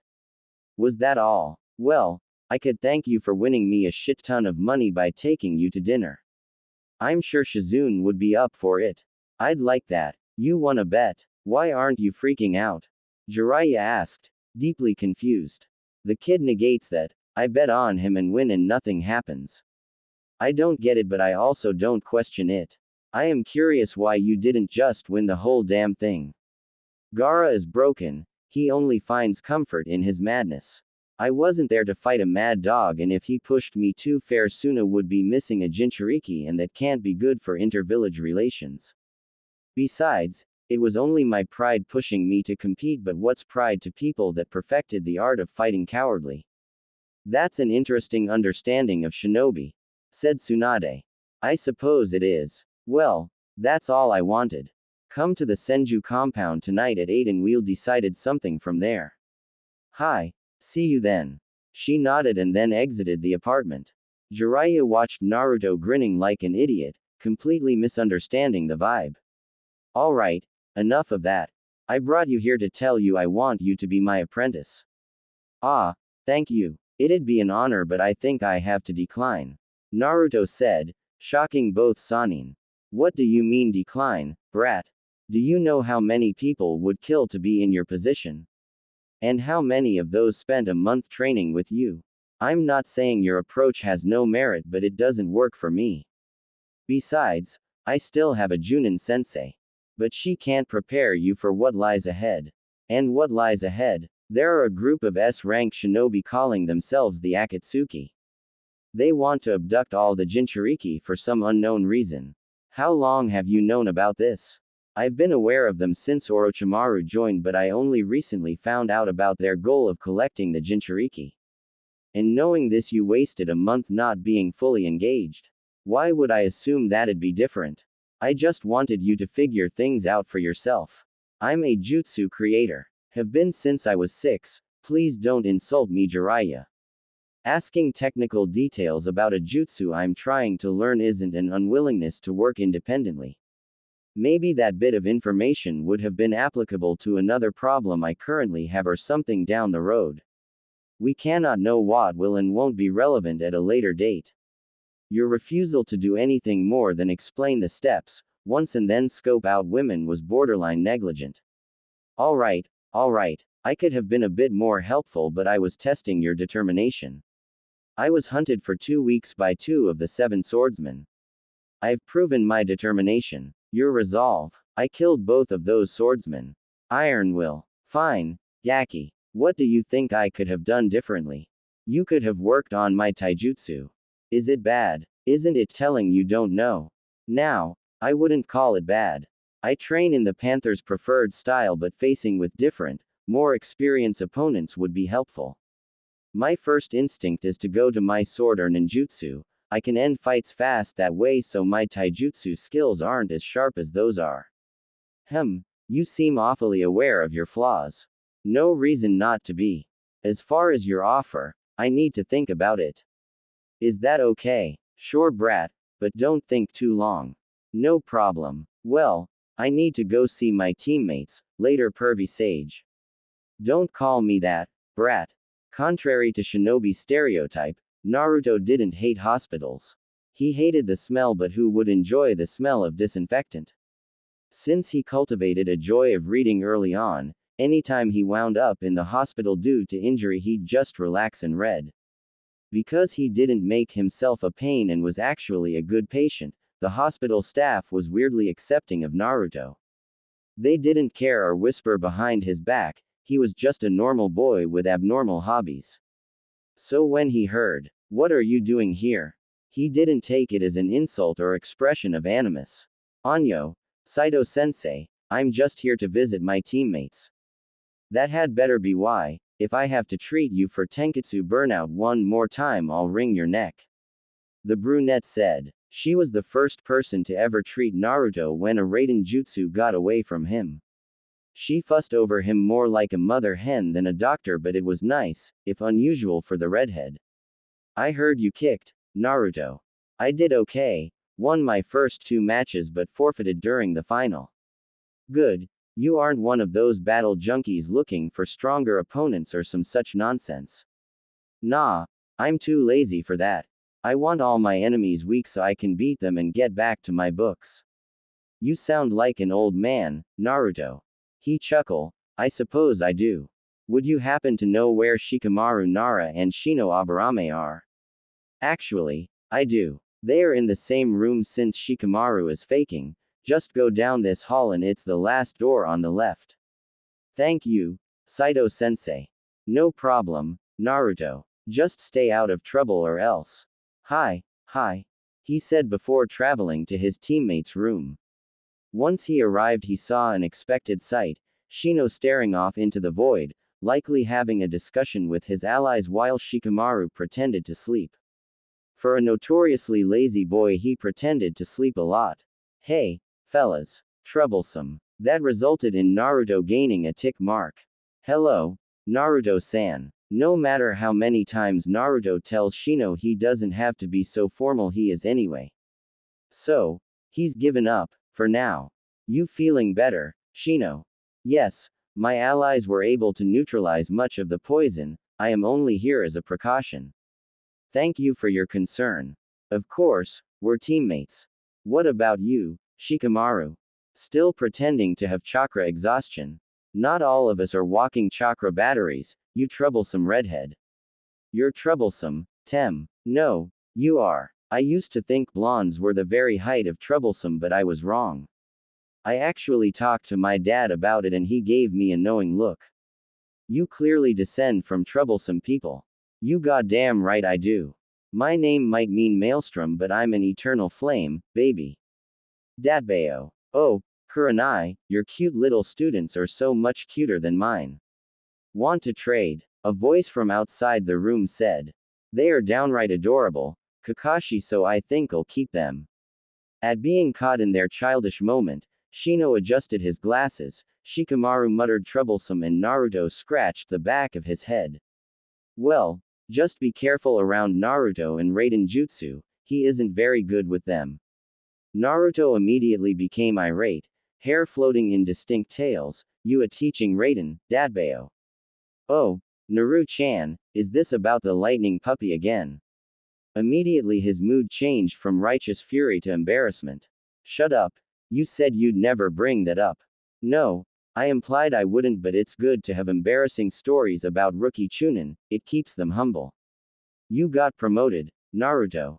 Kurenai asked. Hi, the old man told me just a little while ago, but I don't think it means no one else has a chance. He just confirmed my early. Congratulations were given all around, and Naruto the team slipped into comfortable banter while Kakashi excused himself. He took a look back at Kurenai's team and knew, while he truly wanted to be directly involved in Naruto's development, this was likely the best team for him. A supportive team with no egos, and people too smart to give into blind prejudice. His team is good, they've worked out their roles after a lot of effort, so he can't complain, but he hasn't felt the same joy as when he watched an 8-year-old Kushina clone shock himself trying to master the basics of Raiden manipulation. Enjoying time with people he actually liked couldn't be allowed to last, Naruto realized, as he was summoned to a council meeting by an Anbu, the same one that escorted him from the arena. He didn't think the old man would go through with the inheritance stuff so suddenly, but he guessed it was better to just get it all over with. He assured his team he'd tell them all about it when next they met and made his way to the meeting, not wishing to make a bad impression. Once he was allowed entrance into the room, he was greeted with the sight of the clan heads of the major clans of Konoha, from Aburame to Hyuga. Tsunade and Jiraiya were there as well, though Tsunade's presence did make sense as the Senju clan head. Even the old man's advisors were there. The leaders of the major clans were all looking confused as to why they would be there and, especially, why he was there with them. We have a lot to discuss tonight. Well, I have a lot to tell you all. I ask for no interruptions. First order of business. Many of you have suspected the truth but never outright confronted me. This allowed me to violate the Clan Survival Act passed by the daimyo. Naruto is the true heir to the Uzumaki clan, his parents are Minato Namikaze and Kushina Uzumaki. He will be getting the domicile he has been entitled to his entire life along with full access to his clan's resources. He also has been promoted to Chunin, it was long overdue and the folly of a foolish, old man. As such, he will have a seat on the council or may choose a proxy, but that can be arranged another time, but for tonight, he will join us. Are there any questions outside of why I hide his heritage? I'd like to know if you're sure. Yes, he looks exactly like Kushina, but do you have proof he is Minato's son? Asked Hiyashi. I'm not sure I take to your implication, Hiyashi-san. He really wanted to make a good impression, but he won't let some asshole slander his mother. There'll be some fighting bastards in here before that goes down. I'm only doing my due diligence, Naruto-san. No, you're being an asshole, and if you continue to imply Kushina was anything less than a faithful wife, I'll break every bone in your body.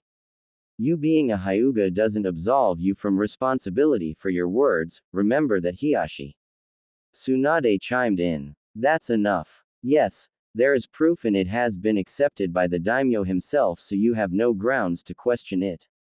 Is there anything else? Will you inform us of the why? Asked Shibi. Yes. There are multiple reasons. The easiest to accept is the son of Naruto Namikaze would have had assassins after him before he could walk. I truly wanted to protect Naruto from that, especially when I didn't know if I could fully trust my shinobi to protect him.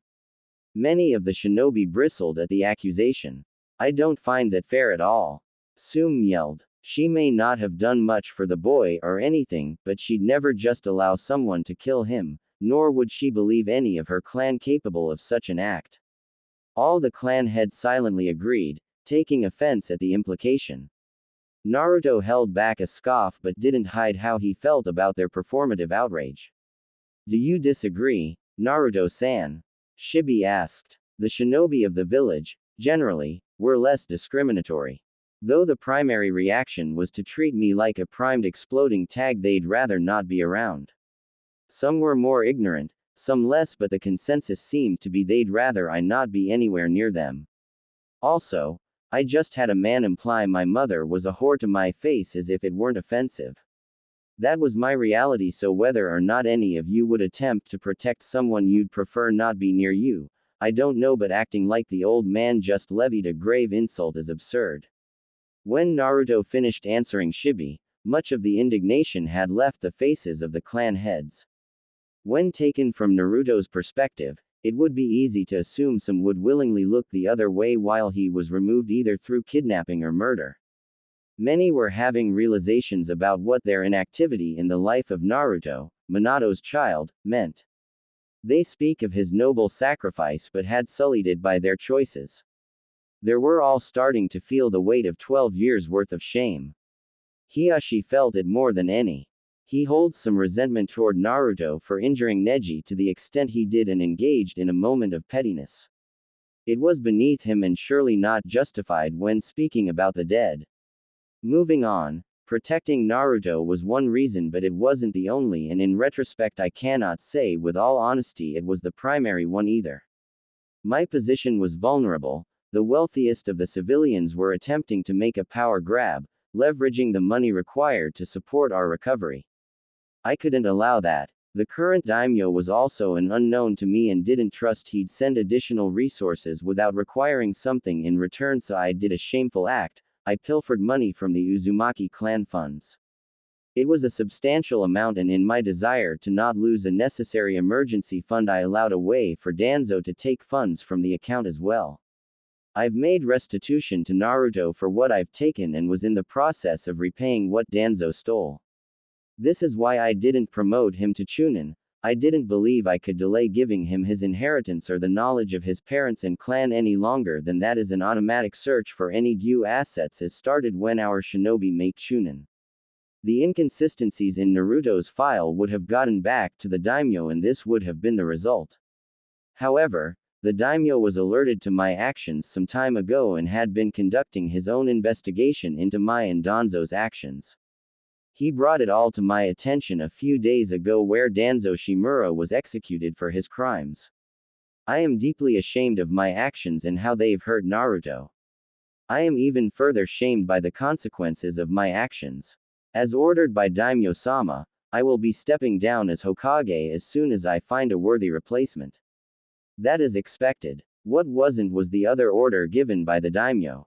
Hiruzen said before gesturing to his Anbu, who left and returned promptly with a cloaked guest. Take off that ridiculous cloak, this is no time for your games. Hiruzen barked. Kukuku, so mean Sarutobi-sensei. The familiar laugh and timbre set most of the room on edge. Orochimaru the White Snake was here. Konoha's greatest traitor was here. The Ino Shika-cho sprang into action, attempting their well-practiced containment formation. Hiashi and Sum assumed their taijutsu stances. Shibi wondered if he were surrounded by idiots, as the Hokage clearly summoned the notorious traitor. Tsunade and Jiraiya had been warned by Hiruzen he had some shocking news to deliver, so while greatly surprised they didn't blindly attack her. Naruto just wanted to leave. How should you feel about someone that stabs you in the gut but also gives you the means to speak to your dead mother? He hadn't the faintest idea, so hoped he could turn invisible through will alone. All of you sit down, now. Hiruzen shouted, attempting to get control back before things got out of hand. All obeyed their Hokage, though reluctantly. Orochimaru, as ordered by the daimyo, was given a full pardon as she was acting under the orders of Danzo at the time, and as I never punished him, it was unjust to hold a subordinate to a stricter standard. Odo, her shinobi village will become a protectorate of Konoha, operating semi-independently, but my successor will have to iron out the specifics. She is reinstated as an elite Junin and conferred all the rights and privileges befitting her rank, and is still acknowledged as a Sanin. These orders are absolute and beyond contestation. You are all to inform your clansmen of these developments so none erroneously attack her. Sensei, you can't do this. She's a monster. It'd be letting the fox into the chicken coop. No offense, Naruto. I can't allow this. I won't let her cause further harm here. Naruto said nothing, still pretending to be invisible. Kukuku, stupid Jiraiya. Always talking big. He should shut up before I run him through with my sword and spit roast a few of his toads for good measure. Try it, bitch. However did you suffer this idiot for an entire month, Naruto-kun? You must have lost brain cells by the minute. Now that I'm back, how would you like to be my student? Did she really just ask me that? No, she didn't. None of them can see me. I'm not even here. His denial no jutsu was strong. Never. Jiraiya roared, unleashing his full killing intent. Why not? I've already helped him more than you ever have, isn't that right, Naruto-kun? Naruto just sank into his chair. This woman was crazy but no match for his invisibility jutsu. What do you mean by that? Naruto, what does she mean? Hiruzen asked, but when Naruto kept silent he got a tick mark. You aren't invisible, we can see you. That has never worked. Not even when you were a child. Fine. When I started my independent study, I would occasionally receive resource materials, mostly advanced chakra theory or whatever. I didn't know who it came from. I figured some Konoha ninja just wanted to help me. See, I'm clearly the better choice to train Naruto-kun. Not some toad summoning lummox. Besides, your skill sets don't even complement each other. Naruto is a just you creator and kenjutsu user. That's elegance. That's finesse. And above all, it's intelligence. You're an oaf. A stupid oaf. That's enough. We aren't here to watch you insult a loyal shinobi. This meeting is over. My former students and Naruto stay. Everyone else, please leave. Are you sure, Hiruzen? Asked Homura. Yes, old friend, I will be fine. He watched his advisor nod and leave with his counterpart. His eyes immediately grew colder as he stared at the snake Sanin. My authority may be diminished greatly, but I will never allow you direct access to Naruto.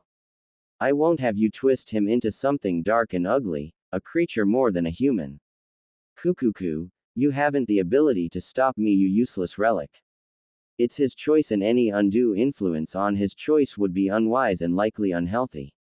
Are you threatening me, us?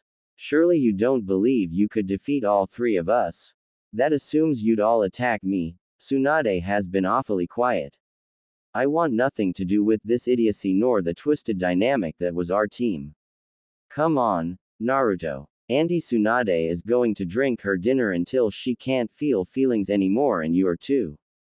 I don't Gurk. He couldn't finish as she pulled on the back of his shirt, rapidly exiting the council room. Sensei, we can't let her get near Naruto. Jiraiya said, his eyes pleading for his sensei to do anything to stop her. Why are you so convinced I mean him harm? I've only helped him thus far. You stabbed him in the gut. Just a little. I knew he'd survive, and now he has something to remember me by. A little gift from Orochimaru sensei. Shisho. Yes, Shisho. If you want Naruto in the best position to fend off the Akatsuki, you'll leave him in my care. I was actually a member. I have more intelligence on them than anyone else you have access to. If you prefer to hold on to old grudges and stroke your ego, make Naruto work with a lazy pervert that never attempted to aid his godson. And before you start on your excuses, I was a missing nin and I still knew of his interests and helped cultivate them. If anyone deserves to continue his development, it's me. Not the feeble old man nor the useless toad. Just food for thought. Kurenai, Asuma and panther cub named Majila were walking through the village. The two Junin were trusting the nascent tracking ability of the young summons. They'd gone to Naruto's apartment to ask him to meet with the other rookie teams to congratulate him on his promotion and to better establish some camaraderie between him and the other teams. Very few of them knew anything of Naruto except he graduated early, so were surprised by his performance in the exams. The Junin grew suspicious when Majila directed toward a shinobi bar. However, they went in anyway as the cub was quite confident she found her, Oni-chan. And to their shock, she had. Naruto, with half-lidded eyes, was sitting with Lady Tsunade and her longtime apprentice. Naruto. Kurenai called from the front of the bar and Naruto's head immediately shot up. He saw her and began a slow, clearly drunken approach. "Hi sensei," he said a bit loud. "Hi, what are you doing here?" "Oh, I got confirmed as the clan heir of the Uzumaki clan and then Orochimaru got reinstated as a shinobi and she was all, be my student Naruto, no one gets you but me. And then there was going to be a fight but Tsunade Obeken was like peace out as in dragged me along so we could drink until we couldn't feel feelings anymore, but I clearly haven't drank enough because I don't like him," Naruto said, pointing to Asuma. "He's too tall and he's probably got a bunch of short jokes just waiting." "Because I'm short. Sensei, am I going to be short forever?" Naruto continued to talk rapidly with his eyes watering at the end, getting as big as saucers. "No, Naruto, you won't be short forever." "Aha, Dadbao. Oh, why are you here with Majila?" "We came to find you, Oni-chan. But you're supposed to be guarding my apartment." "But I wanted to find you and she said she was your sensei and she smelled nice." "What if she was lying? What if she wasn't?" "Good point," drunken Naruto said, making Kurenai and Asuma form a sweat drop. "Naruto, all of the rookie teams are having dinner together and we want you to join us." "But I can't just leave Tsunade Obeken and Shizune Nichan. I'm sure they'll understand, besides you need to eat something so you sober up." "I won't take no for an answer." Hi, the new Chunin said before going back to his table. The watched as the two women gave him a brief hug and the three shinobi and one summon departed. Once they reached the restaurant, Naruto made a clone to take Majila back home. She wasn't really a guard, Bagheera just wanted the two to get used to each other and bond. He saw a seat free by his team and immediately took it, catching the eyes of the rookies, and the two able-bodied members of Guy's team. "Sup," he said, leaning back. He didn't know why, but walking seemed to make him feel more intoxicated. "Naruto-san, are you drunk?" "Why, yes, teammate Shino, I am quite drunk." "Troublesome. I haven't even done anything yet, Shika. Let me do something first. It's only a matter of time. You can't name one troublesome thing I've ever done. You had 6 of your summons chase me for 3 hours. You need to improve on your cardio, I gave you motivation. Fear for one's safety is quite motivating, Shikamaru-san." Shino added, getting a thumbs up from Naruto. "See, Shino gets it. I'm glad everything is just one big joke to you." A bun-haired girl cut in, glaring at Naruto. The outburst caught the attention of all at the table. "I'm sorry, have we met?" "No, you just tried to kill both my teammates." "Nani?" said Naruto, confused. "Lee and Neji." Shikamaru filled in the gaps.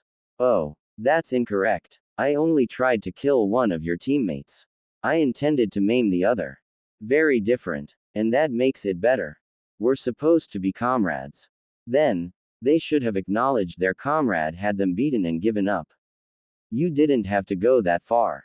Neji may never be a ninja again, it is all he had. Then he should have taken better care of himself.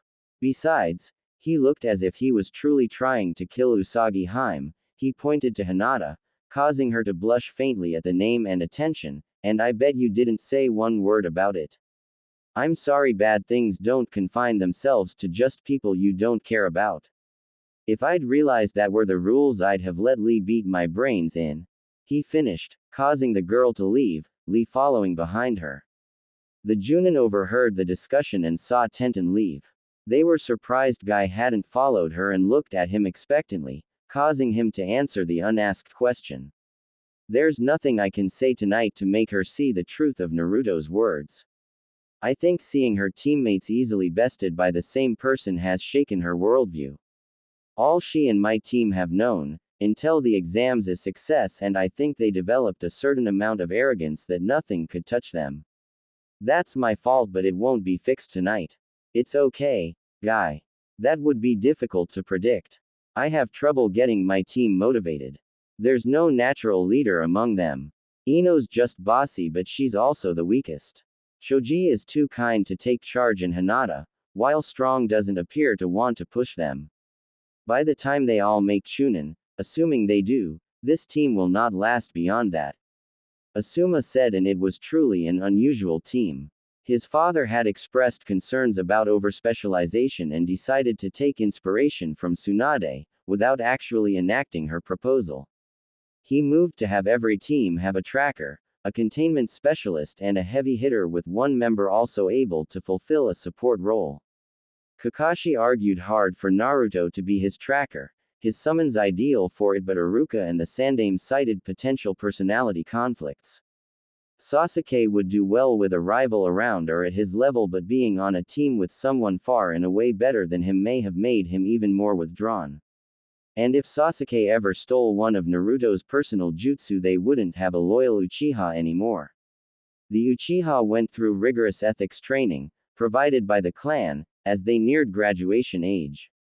It was one of the only reasons other ninja could accept sharing a village with someone capable of taking their hard work. They weren't known for stealing the jutsu of allies, because they didn't. However, given Sasuke's drive to kill Itachi and the absence of the ethics training, he may try to steal from Naruto, justifying the need. And Naruto wouldn't care why he did it, he'd demand blood.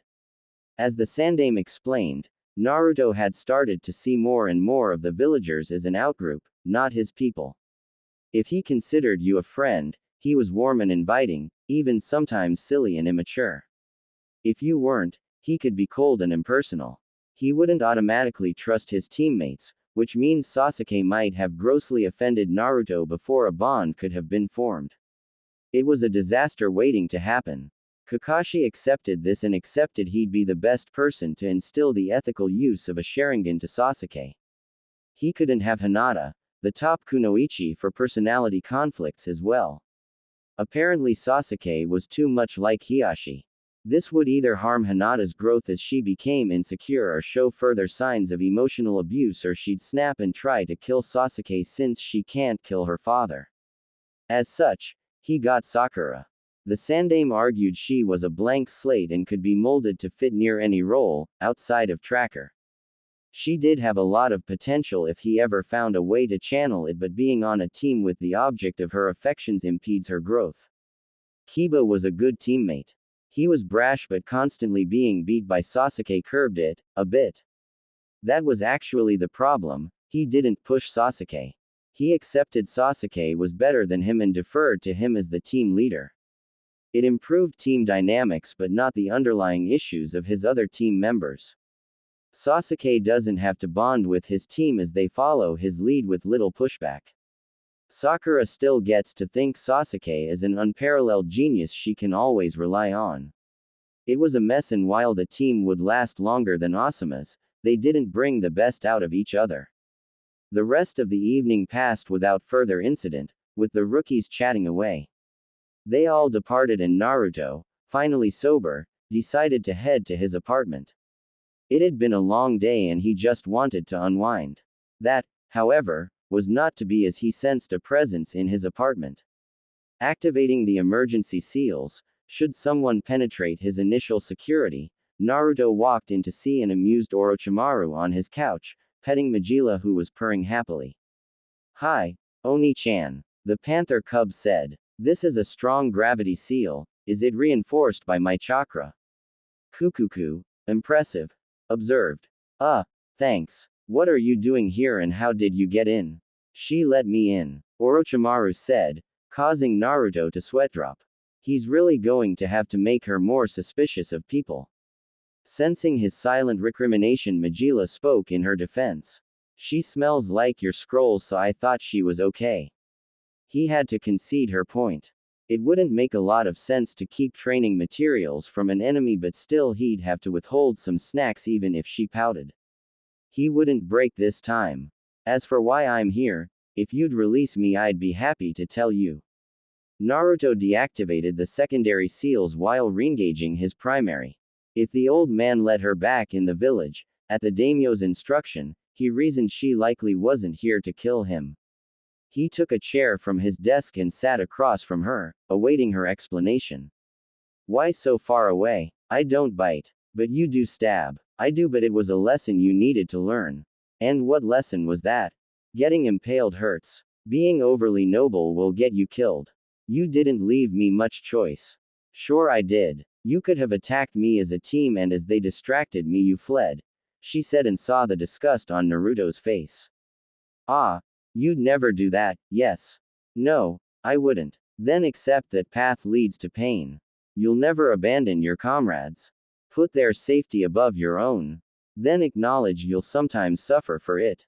Did my little love tap make you reconsider anything you did? No. Good. Wouldn't want you changing too much, but also can't have you blind to what your beliefs may lead to. Well, arigato, Sensei-sama. I am most humbled by your wise words and wiser actions. I think I like that even more than Shisho.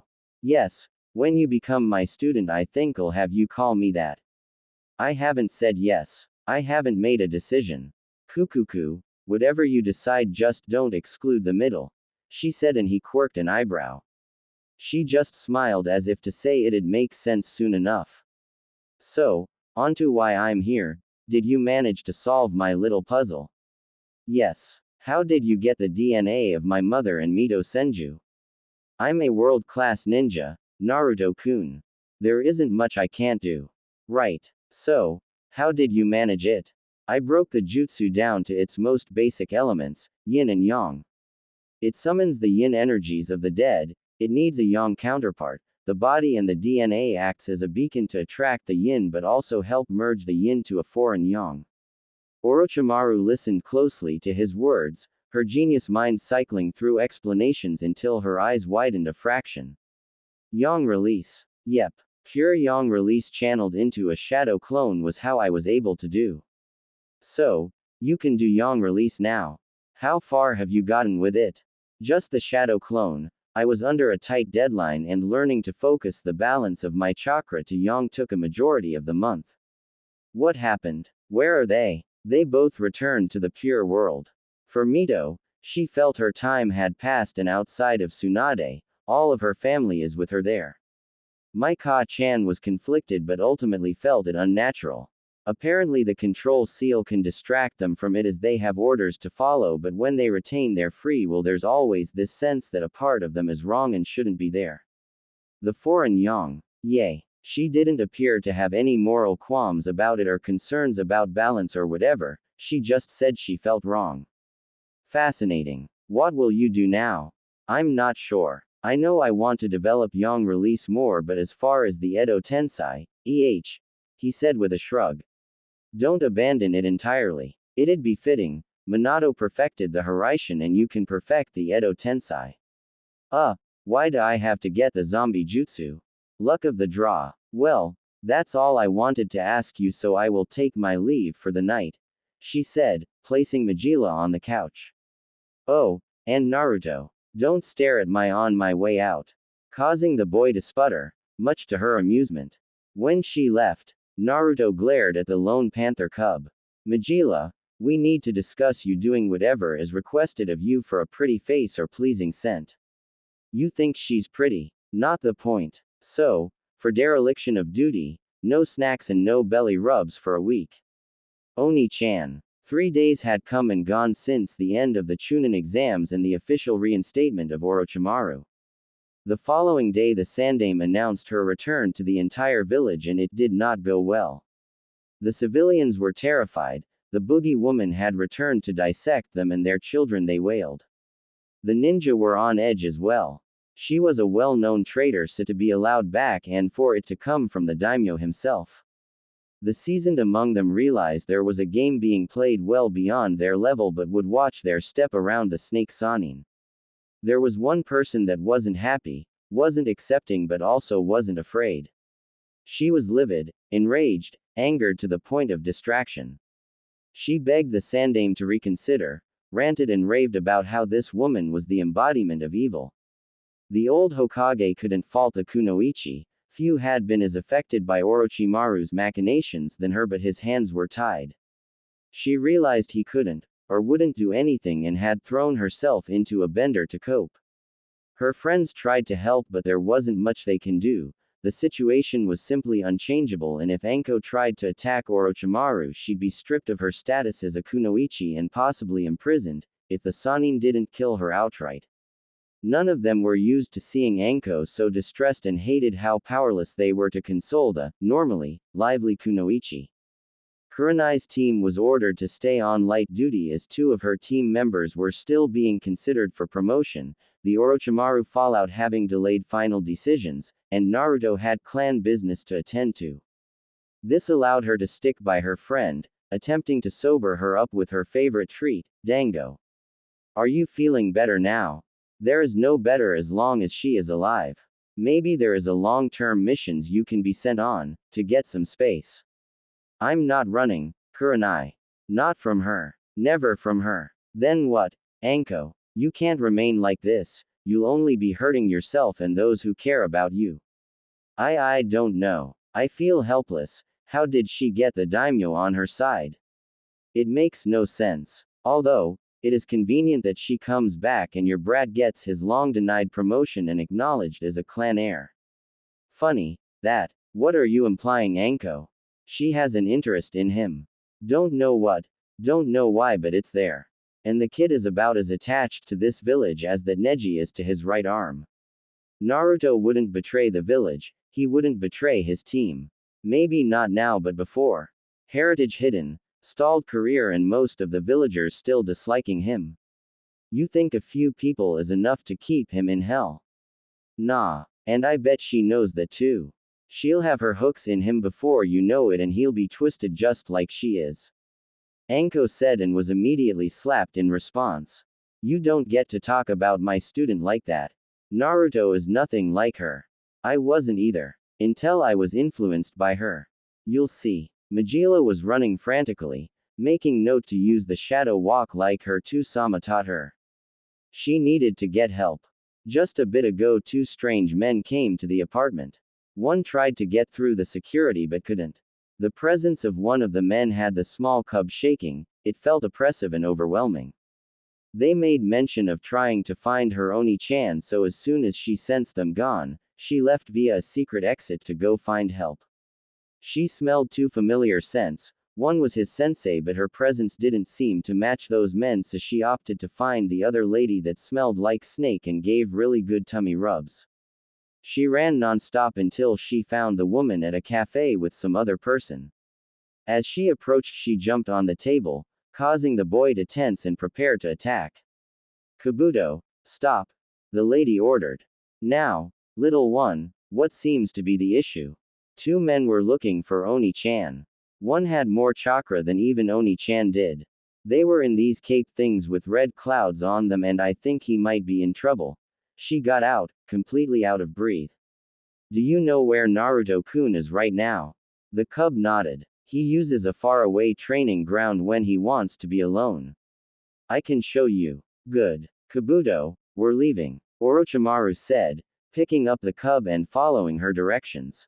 Naruto was having a rather crappy day.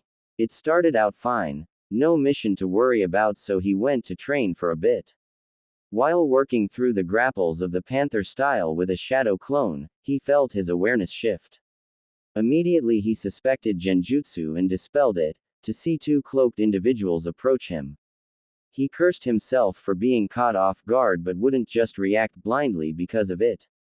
They removed their straw hats as the short one began to speak. We need you to come with us, Naruto-kun. he said, and once the hat was complete off he realized who they were, Itachi Uchiha and Kisame Hoshigaki. He was boned. Bagheera might not even be much help against these guys, and he couldn't justify putting his summons at risk on the slight chance they'd make a difference.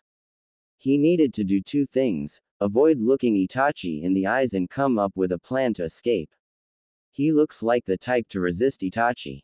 Maybe I should cut off his legs, the large man said, going for his sword. Besides, I hear he fashions himself a swordsman. I can put him to the test. We need him alive, Kisame. Besides, he won't resist. Without saying a word or making a gesture, his existing shadow clones sent two kunai at Itachi, each infused with his supersonic chakra flow technique. Itachi tossed two kunai to meet Naruto's, but was surprised when Naruto's cleaved, effortlessly, through his own, causing the Uchiha prodigy to have to dodge. The real Naruto had not been idle as he created two Fuin Bunshin. A weakness of this jutsu is due to the complicated chakra molding. He could only make two at a time, and it was limited by how many seals he could materialize through chakra. Naruto only had three as he'd been somewhat limited in his Fuinjutsu studies, though Mito and his mom had sought to correct that. The exploding array was one he'd demonstrated. The next was gravity seals, as they made for a good containment method. If all went according to plan, Kisame would discover his third one. The blue man closed the distance between Naruto and himself in the blink of an eye and hurriedly brought down Samahata to dispel the clones. However, right before it made contact with the first clone, it dispelled itself, leaving the array planted on the sword, and with the quickest flare of the original's chakra, Samahata was gone into Naruto's personal storage void. The other clone tried to take advantage of the opening but was dispelled with minimal effort as an enraged Kisame rushed at Naruto, slamming his fist into the redhead's jaw. Naruto's vision was swimming and he fell to his knees, only to receive a sharp kick to his ribs. A kick powerful enough to lift him off the ground. Kisame was so angered by the theft of his sword he didn't notice the brief glow on the ground. Naruto had suspected the kick was coming and used the moment to create space between him and the ground, so while in midair he performed a desperation shunshin, while also triggering the explosive array he planted while bowed by Kisame's blow. The large blue man was tossed back and suffered minor burns, but nothing that would impede him for long. Naruto came out of his shunshin and immediately retrieved two kunai. He knew they would most likely follow him via the same technique.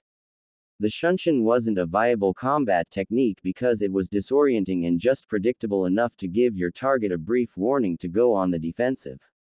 However, after prolonged study, Naruto became able to see the displacement the high-speed technique caused and estimate about where it would end.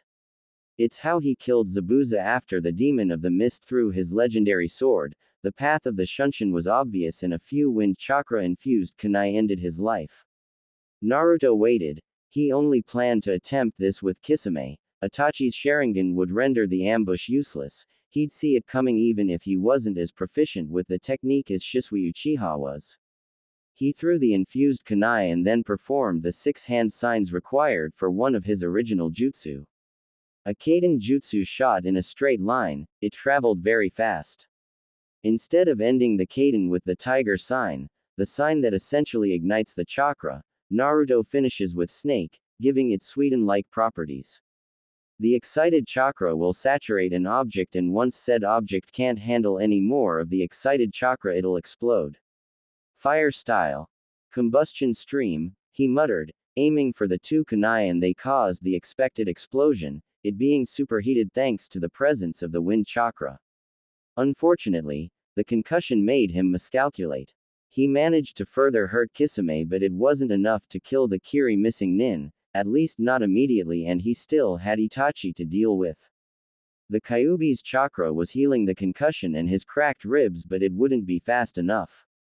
Kisame was getting to his fit. He had, at the very least, second-degree burns on the right side of his face and body. The shrapnel from the kunai pierced him as well, so he had limited range of motion and responsiveness in his right arm. But he didn't care. He didn't care about the mission, about his leader, or any of it. He was going to kill that little annoyance and they could get the fox later. Kisame began his approach toward Naruto, fully prepared to end the little shit that injured him and stole his sword. Until he collapsed on the ground and could no longer feel his legs. He couldn't see what happened, but Itachi could and knew the blade that literally stabbed Kisame in the back and then immediately retracted. Long time no see, Itachi-kun, she said, now standing over his downed partner along with another male, possibly around Itachi's age. Don't interfere in this, Orochimaru. Don't make Leader Sama any more motivated to find and kill you. Itachi knew Orochimaru had returned to Konoha. The very thought sicked him, but he didn't expect her to come to the defense of the container. Itachi briefly wondered if she had plans to experiment on him and considered killing Naruto outright as a mercy and a way to protect Konoha. Orochimaru said nothing, surveying the area. She could tell Naruto was hurt, his breathing looked pained. She was going to have Kabuto heal Kisame after she dealt with Itachi. The Sharkman would die for this. Leave, Itachi, she said, her voice lacking the sadistic mirth it is normally infused with. I can't do that, and Sannin or not, you're no match for me. Itachi said before vacating his current position as a high-powered heel came crashing down. As soon as Itachi had his feet planted, he felt them surrounded by some weird substance that made him unable to move. This is where you die, Itachi, he heard from behind him. The Sannin, all of the Sannin were here. This was bad but not unsalvageable. He activated his Mangekyo Sharingan, planning to burn whatever this was and flee. Before he could, he felt something pierce his back. Whatever it was just missed his heart, but the pain was unbearable. Each of the Sannin saw the projectile make a beeline for Itachi but weren't sure they believed what they saw. Until Naruto pulled it back and caught one of the 7 legendary swords of Kiri, the Nuibari. Tsunade made her way to Naruto to check on him as she noticed the same things Orochimaru had. Kabuto went to Itachi to make sure he'd survive transport to a secure facility, and Jiraiya created 2 prison transport scrolls. Once Kabuto saw to Itachi and confirmed he was stable, Jiraiya put him in the scroll. He was going over to Kisame but was too late. Orochimaru had beheaded the man as he lay helpless on the ground. What are you doing? We could have interrogated him for intel. Jiraiya shouted. She met eyes with Jiraiya, and the Toad Sage saw blind fury and madness in those slitted pupils, and the surrounding area was heavy with her killing intent.